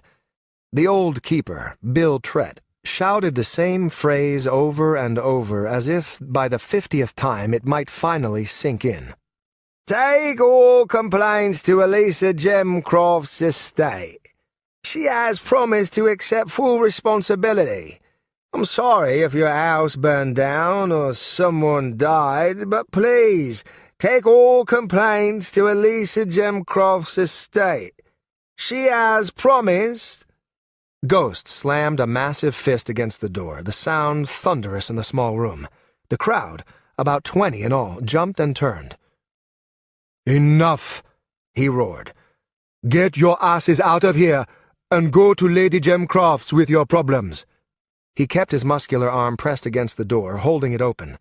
The stance also revealed the weapons at his hips. He glared, letting them see he had no desire to argue. A few filed out, while the rest looked about as if trying to decide just how serious he was. Only a few carried weapons, and he doubted they were proficient with them. "I'm letting go of the door," he said, his voice lowering in volume but not in depth. "When it shuts, I kill everyone in here not a member of the mercenary guild. That clear?" He let go. A wiry man in silks lunged for it, sticking his hand in the way. The rest followed him, until only a thankful Bill remained. "What the abyss happened last night?" the older man asked. "I expected several of them to jump the counter and attack me." "Frightened sheep," Ghost said. "Let Alisa handle them. No reason for you to put up with their bleating." "I doubt you've come here to be my savior," Bill said, sitting down and smoothing his hair. He pulled a bottle from a drawer and took a deep swig. "So, what is it you need?" "A small group of mercenaries, led by one named Tarlak. Do you know them?" Bill raised an eyebrow. "I do, but only because they've caused me a bit of trouble. Tarlak Eshitan, leader of the Eshitan mercenaries, refused to join our guild or pay dues. The last representative I sent their way demanding they join came back as a toad." Ghost blinked. "A toad?" "A damn toad! Cost a fortune to send for a representative of the Council of Mages to come change him back. They weren't too happy with that Tarlak either. Evidently he's a rogue apprentice or something. But since he's not an official member, they don't consider him their problem, so long as he doesn't start blowing up houses or trying to become anything more than what he is now." "Which is?" Bill shrugged. "A small-time mercenary." "Why do you ask?" "I need to find him." "Last I knew, he was on Crimson Alley. 13th, heading south from Axe Way. Should still be there." "Do you know how many are with him?" Bill took another long swig, paused to think, and then stood. After he'd locked the door, then put a wooden bar across, he sat back down. "I'm thinking we're closed for the day," he said, "and I'm not sure I like where this is going, Ghost. Care to tell me why you want to know so much about this Tarlak fellow?" "He knows something." "From what I hear, people that know something you want to know have a funny way of turning up dead." Ghost shrugged. "Depends on how loose their lips are." "My, aren't you a piece of work?" Bill said, chuckling. "But considering they aren't part of the guild, and you are, I guess I can tell you what I know. He lives with his sister, young gal, priestess, I think. Also got some guy named Brugg, though why he's taken him in, I don't have a clue. We turned down that guy's application twice. Too much temper without a shred of skill to back it up. Last is a guy named Stan. Bald as you, but that's all I know. If he can fight, I haven't heard word of it. Like I said, small time, with only his petty magic tricks to make him stand out in the slightest. Oh, and those god's-awful yellow robes of his. Their group's only been round for 9 months or so, maybe a year. I don't expect them to last." Ghost bowed, stealing Bill's bottle as he did. He took in several gulps, the burning in his throat doing much to awaken him. "Enjoy your day in peace," Ghost said, handing it back. "And lock the door after I leave. There's still people gathering outside." "Will do." A glare from Ghost caused the few waiting outside to step back, and he didn't move away until he heard the thump of the wood barring the door. "You've still got your lives," he told them. "If you've got that, you can move on. I suggest you do. Your pleading and curses won't do a damn thing to sway anyone, not in this city." He trudged south, toward the Crimson, keeping an eye out for Axe Way so he could begin counting. Finding the 13th from there was easy. Eyeing the building's 2 floors, he crossed his arms and thought. Deciding his entry point, he continued. A block later he turned around, coming back by a side alley. The way was dark, and two men glared at him as he passed. Any other they might have tried to rob, but he'd flashed them a grin, and he saw the way they stared at his painted face. They'd have been more likely to try to rob a dragon. The Eschaton's building itself was smooth wood on the outside, but not the one next to it. That was well worn and cracked with many handholds. Climbing up to the roof, he turned and leaped the gap, rolling to absorb the impact of his landing. It wasn't that he feared injuring his legs. He knew they could endure the blow. He just didn't want to alert anyone inside to his presence. There was no direct entrance from the roof, but the second floor had a window, and that would be enough for him. Hanging upside down, he looked through it. The glass was surprisingly clean, and he guessed it was because of the woman who slept beneath the window, red-haired and buried under blankets. The priestess, he figured. The muscles in his legs flexing to keep himself steady, he brushed his fingers against the glass, testing whether or not the window opened. It didn't. He swung back onto the roof and debated. If he broke in through the front door, the surprise would be less, and he wouldn't have immediate access to the inhabitants. He could try coming back later, but if they slept through the day, they'd probably be out with the other mercenaries come nightfall. Again, no good. It'd have to be now. He put his back to the ledge, then crouched down so he could clutch it with his hands. The window would be a tight fit, but if he stretched out enough, he could squeeze through. He kicked, shifting into a pivot. Feet first, he smashed through the window, showering the woman's bed with glass. He let go of the ledge and held his arms high above his head. His momentum carried him through, and he landed on his back on top of her. Before she could scream, he rolled over and clamped a hand over her mouth. "Shush now," he said, ramming an open palm against the side of her head, knocking her out cold.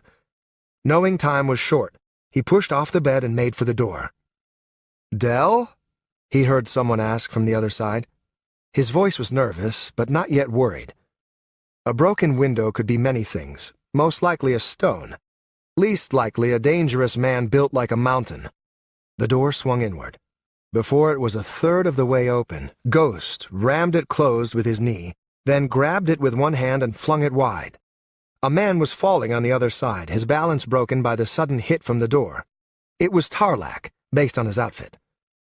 Bill was right. What is that? Piss yellow? Ghost rammed a meaty fist into his mouth, just to make sure no spells got out. He had no intention of showing up at Bill's later as a toad. The punch split the wizard's lip, and blood flecked across Ghost's knuckles. Ghost followed it up with a punch to the stomach, doubling him over. He dropped the wizard with both his fists together, bashing the back of his head. Tarlac crumpled, easily unconscious. Neither he nor the girl would be out long, maybe a few minutes, but Ghost felt it enough time. When they came to, they'd be bound, and the wizard gagged. There was one other room up top, its door open. Deciding it was Tarlac's, he hurried to the stairs. If the other two were awake, they'd be rushing up them. Sure enough, he heard hollering, and a short man with muscular arms and a beard met him halfway. "What the bloody—" Ghost snapped a fist into his face, cutting the sentence off short. A knee to his groin sent the man rolling back down. Again, Bill's information rang true. The guy wasn't much use, was he? He followed Broog's roll down the stairs, kicking him at the bottom to convince him to stay down. One left, the one called Stern. His eyes swept the lower floor. 2 doors were in the back, plus an exit to the outside. One was open. Broog's, he assumed. The other— The door blasted open as he reached for its handle. He spun immediately in the direction of the door, using it as a shield. A flanged mace cut through the air where he'd been. Ghost bounced off the wall, drawing both his swords. He shoved the mace aside, then slashed blindly around the door. The other sword hit something hard, and then they were both in view of each other. The man, Stern no doubt, glared back at him, a mace in each hand. Their weapons pressed against each other, testing strength. Stern, while stronger than he looked, was still no contest. This didn't seem to surprise him, though, and when Ghost tried to push him back, Stern parried both swords to the side and tried to leap past. He wanted the open area, Ghost realized, hoping his speed might win out. Ghost couldn't stop him, but he could make life more difficult. He kicked as he rotated his body, taking out one of Stern's knees. Stern didn't even try to keep his balance, instead rolling forward, around an old wooden chair and up to his feet before the front door. He lifted his maces and grinned. "Clearly skilled," he said. "So, what person with money did we piss off this time?" "Don't matter," Ghost said. He feinted a charge, then kicked the chair at him. Stern blocked it with his heel, but it was enough of a stall. Double slashing, Ghost gave him no choice but to block, and block he did. His arms jarred, though nothing broke as Ghost had hoped. Sometimes, if he swung just right, he could pop a collarbone or wreck the joints in an elbow. Ghost looped his swords around for an attack from both sides. That left the only opening straight ahead, toward his chest. He wanted this Stern character to try it, to hold his own instead of bouncing about. Maddeningly, he didn't take it. Stern dropped to one knee, blocking the lower slash from his left and letting the right sail over his head. Immediately after blocking, he rolled to the side. Ghost chased, but each slash smashed only floor. Time was no longer on his side. The others would be up soon, groggy and heads full of fog, but still up. How much concentration did it take to turn someone into a toad? Ghost wondered. Stern at last had nowhere to run. His back was to the wall. To his left were the stairs, and to his right the main door. His eyes flicked between both, deciding. Ghost gave him no time, rushing in while keeping his swords close. He would block a retreat with his own body and let his blades do the work. Stern had no chance of matching Ghost's strength, and without a retreat, dying would be his only option. It seemed Stern knew this as well. His eyes widened, and he appeared pressed to the very edge of his control by adrenaline and fear. The look of a cornered animal. Ghost knew Stern would not roll onto his back and hope for mercy. He'd lunge, mad, vicious. And that's just what he did. Ghost feared those first few seconds as the maces came crashing in, slamming into his swords with shocking impact. He felt kicks strike his body, at one point an elbow, and still the maces looped and struck. But they were fighting Ghost's fight now, close up and animalistic. He blocked a swipe from the side, then savagely struck the mace's length with his other blade, knocking it from Stern's hand. Stern's other weapon came around, straight for his head.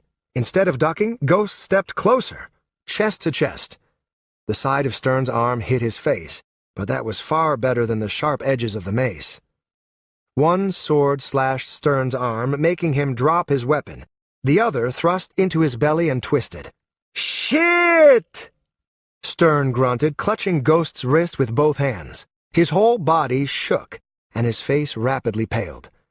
Ghost pulled his weapon free, breaking Stern's grip as if it were that of a child.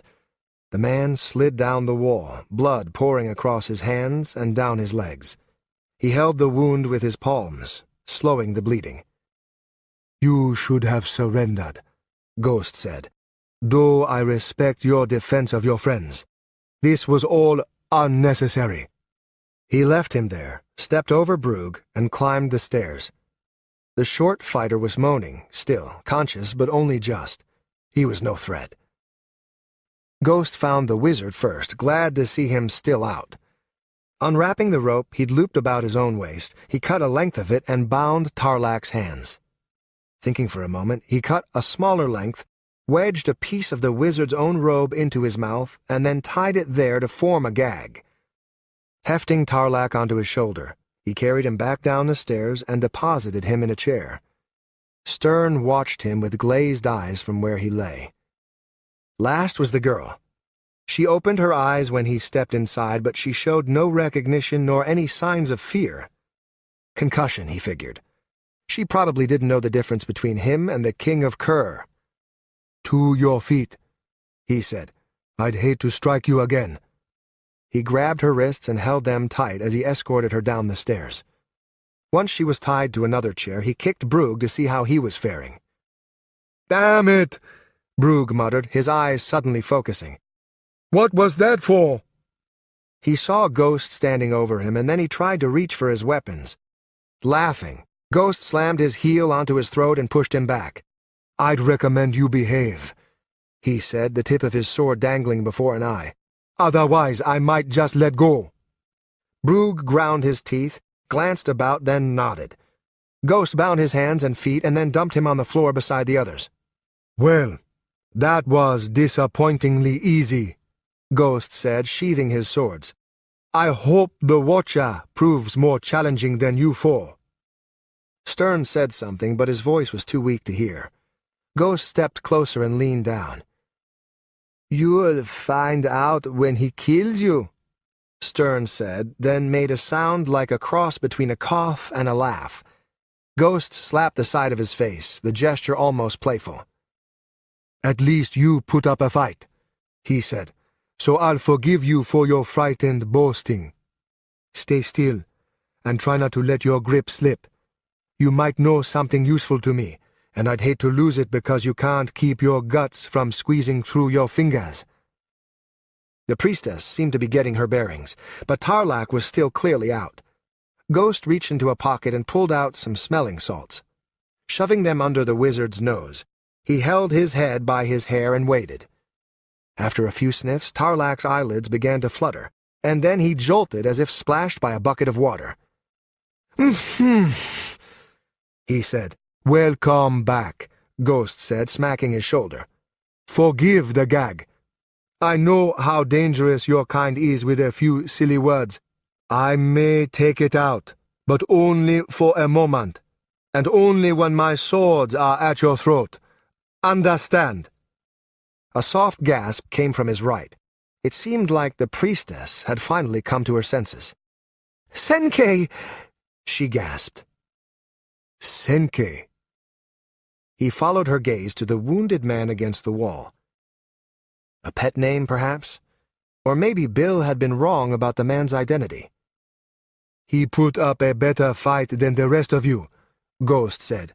"Don't say nothing, Delicia," Brugh muttered. "Just bite your tongue and say nothing." "I don't think I'd listen to him," Ghost said, placing the name to her face. Many people he interrogated became much more compliant when he called them by their names. "Please, I can help him," she squirmed against her bonds. "He's dying." "If he's dying, he's doing a poor job of it." He watched her struggle to see if his ropes would hold.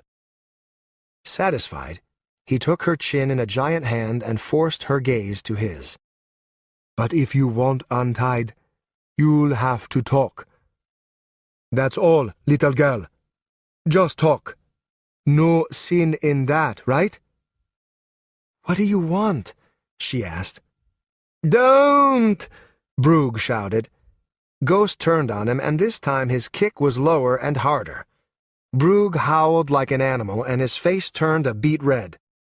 "Enough out of you," he said. "You're beaten, and at my mercy. Lies and silence get you pain, only pain. Not honor, not sacrifice, not nobility. Just pain." Tarlac mumbled something into his gag. Ghost debated, but then left him alone. He'd go to the wizard only if the others proved uncooperative. So far, this Delicia appeared the most compliant. He knelt before her, all teeth and smiles. "Senkei's bleeding over there," he said, dropping his voice lower. She tried to look, but his eyes held her. He knew he could do that, had so many times before. He felt like a snake charmer, controlling them by the sheer ferocity of his personality. "You can feel it, this pain washing over you like a heat. You're a priestess, so you could help him, tend his wounds. How badly you must wish to go to him. Such sweet compassion." He shifted to behind her, pressing a painted cheek against hers as they both looked to where Senkei lay. "But is it just compassion? I don't think it is. I think it's fear. I smell the stink on you. It's rising in your chest, crawling upward like a beast. You don't want to watch him die, yet that's what you are doing. Life is draining away before you, and all you can do is sit here. Struggling against your ropes won't seal the hole in his gut, Delicia. Only one thing will, and that is talking to me. Tell me the truth, and only the truth. Can you do that, pretty girl? Can you do that for Senkei?" She bit her lower lip. Tears ran down her face. Yes, she said at last. Brugh sighed. By the wall, Senkei chuckled. Tarlak let out another into his gag. Good lass. It's a simple question, really. I have a contract to find the Watcher, and your group knows of him. Tell me, where can I find him? I don't know, she said. She stared into his eyes, and he realized she wanted him to know she didn't lie. He's only stayed here twice. Where he goes when he leaves? Please, I don't know. None of us do. Ghost frowned. Tell me his name, then. He must have a name. Tears ran down her face. She looked to Senkei, but Ghost grabbed her jaw and forced her back to him. Haern, she said. He calls himself Haern. Last name? First? Just Haern. Possibilities ran through Ghost's head, and he didn't like any of them. A single, plain name would be marginal help at best in tracking him down. Still, it was better than nothing, which is what he'd been going on before. But mostly he didn't want a name. He wanted the man in person. Will he be coming back here? She hesitated just for a second, but Ghost saw it and smiled. No lies, he said. That just gives pain, remember? I don't know, she said at last.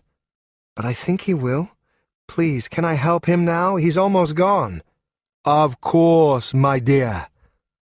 He untied her wrists and then gestured for her to go. She ran to Senkei's side and knelt. He whispered something to her, and he heard her begin to cry. Ideas raced through Ghost's head as he watched out of the corner of his eye. If this Haern was coming back, then he had to keep them all here until he did. Otherwise, they might find a way to warn him. Of course, it could be days until he showed. Or worse, Haern might spot the ambush through a window or sense it from the lack of common activity. Troubling. He'd have to dump them in one of the rooms, preferably without a window. Once done, then he might... And that was when the door opened, and in stepped the Watcher. Chapter 21. Haern's elbow still ached like the abyss, but at least it had stopped bleeding. He felt naked without his swords, so he kept his head down and shambled along as if he were drunk. Given the horror of the previous night, he knew he was far from the only one who staggered along the road. Many had buried their grief in alcohol. His nerves rose as he hurried down the crimson, but he reminded himself it was safer in the day than at night. Sure, some of the young cut-purses might try to swipe his coin, but he had nothing to steal. When he reached the Eschaton's building, he put his hand on the door and closed his eyes. Returning here meant many things, and he wasn't sure if he was prepared for the implications. Could this place become a home to him? Could he accept Senkei's companionship, even knowing his presence would be a danger to his friend? Deep in his heart he knew he desired nothing else. It was his head that kept getting in the way. But sometimes you needed to think like that to protect others. To Haern, the self had never mattered more than those he cared for. He'd learned that lesson from watching his teacher, Robert, sacrifice his life to protect him. He opened the door with his good arm. So lost in his thoughts, so focused on what he might say to them, and what they might say back, he was unprepared for the sight before him. Tarlak sat bound and gagged in a chair. Brugh lay on the floor, also bound. Senkei slumped against the wall, blood covering his clothes. Delicia knelt before him, her hands also covered with blood. And there, amid them all, was a giant stranger, skin like obsidian, face painted white as a skull. It seemed the stranger was as surprised as he was, and they both froze for a split second. Haern looked into this man's eyes and saw death. "Watcher," said the painted man. Not a question, just a statement. His deep voice chilled Haern to the bone, telling him it was time to act. This was no game. Their lives hung in the balance. "Run!" Delicia screamed. But he couldn't leave them like this. Damn it, what he'd give to have his swords. The stranger lunged, drawing 2 swords as he did. Haern dove farther into the house, tumbling to avoid the attack. His eyes searched for a weapon, any weapon. There, on the wall, he saw the short sword Senkei had used during their brief spar. Scrambling to his feet, he ran for them, not even slowing when he slammed into the wall. His good arm snatched one free, and then he rolled aside, the stranger's sword cutting several inches into the thin wall. "Who are you?" Haern asked as he held the blade before him and crouched into position. "I am Ghost," said the man. His brown eyes shone amid the paint. Sweat dripped down his neck and arms, every inch seemingly nothing but muscle. His swords lifted and dipped into a stance, perfectly smooth, perfectly calm. Haern felt terror at the sight. For all his reputation, all his killings, this man faced the Watcher unafraid. He even smiled. Every instinct told Haern to retreat, but he wouldn't. He'd thought he'd lost Senkei in a fire, and he'd never come back to look. He'd been dragged off by his father while Delicia bled. This time, he'd stay until the end, whatever that might be. Death or victory, he thought. His father would be proud. "Come then," Haern said. "Kill me if you can." He kicked aside the table and in the limited space began spinning in place. His multitude of cloaks dipped and rose, hiding his presence. Ghost watched it, the concentration in his eyes frightening. When he moved to attack, out lashed Haern's short sword, nearly slicing off his nose. Again Ghost watched, waited. Haern had practiced the cloak dance over the years, trying to perfect it since it had first been used on him during the bloody Kensgold. The constant motion kept his true movements unpredictable, kept the positioning of his swords hidden. Lesser foes he could defeat with ease, and it gave him an advantage against several attackers at once. But against someone so skilled? It was a stalling diversion, nothing more. "Stop dancing and kick his ass!" Brugh shouted, unable to do anything but watch from his spot on the floor. A sword swung in. Haern dipped below it, his spine nearly parallel to the floor. Out went his blade, cutting into the thin flesh of Ghost's knee. It'd be painful, but not debilitating beyond a limp. He hadn't been able to apply enough force due to his awkward position. Worse was that the blade caught on the bone instead of slicing free. Ghost stepped in, unafraid of the cloaks and defiant of the weapon lodged in his flesh. He swung downward with both swords. Haern's momentum had him rising to a stand, so he kicked out his own feet to fall instead. The swords missed, but only barely. Haern landed flat on his back, the impact knocking the breath from his lungs. His wounded elbow hit hard as well, and the pain of it filled his vision with black dots. Ghost twirled a sword in his right hand, pointing the blade downward, eager for a killing thrust. But then Delicia was there, her hands raised, palms facing Ghost. Bright light flared, blinding even to Haern. Ghost roared, and he took a step back as if struck by a blow. Haern swung his legs wide, taking advantage of the distraction. His heel struck the wounded knee hard enough to dislodge the sword stuck in the joint. Down Ghost went, the knee crumpling. Again Delicia let out a cry, shouting out the name of her deity. Her hand moved in a downward arc. A golden sword materialized in the air before her, mimicking the motion. It sliced into Ghost's chest. Blood sprayed across her, but she didn't appear to notice. Another prayer was already on her lips, demanding the strength of Asher. "Begone!" she cried. Haern saw a faint outline, almost like an enormous hand, shimmer and vanish in the blink of an eye. Ghost flew back several feet as if hit by a battering ram. When his body met the wall, it was the wall that gave, the cheap plaster breaking. Haern took to his feet, his wounded elbow held against his chest. It had started bleeding again, staining the gray of his clothes red. Ghost took a woozy step forward, then collapsed when he tried to stand on the other leg. Haern reached down and grabbed his sword while the giant man crawled toward the exit. "Don't," Delicia said, grabbing his shirt. Her voice had authority now, and something in him was unwilling to challenge it. "Please, don't kill him." "Are you mad?" Brugh asked, still squirming against his ropes. Haern felt inclined to agree. "He's beaten and leaving," she insisted. "Don't. He let me save Senkei. He deserves as much." "He's also the one who did it in the first place," Senkei said with a sleepy voice. "Just thought I'd point that out." Tarlac chimed in. Ghost looked at them as if they were all mad. He used a chair to brace himself as he stood, then limped toward the door, his teeth clenched against the pane. "You were beaten," he said as he took a lumbering step outside. "Sure thing," Haern said, Delicia still clutching his shirt. The moment the door closed, he slumped backward.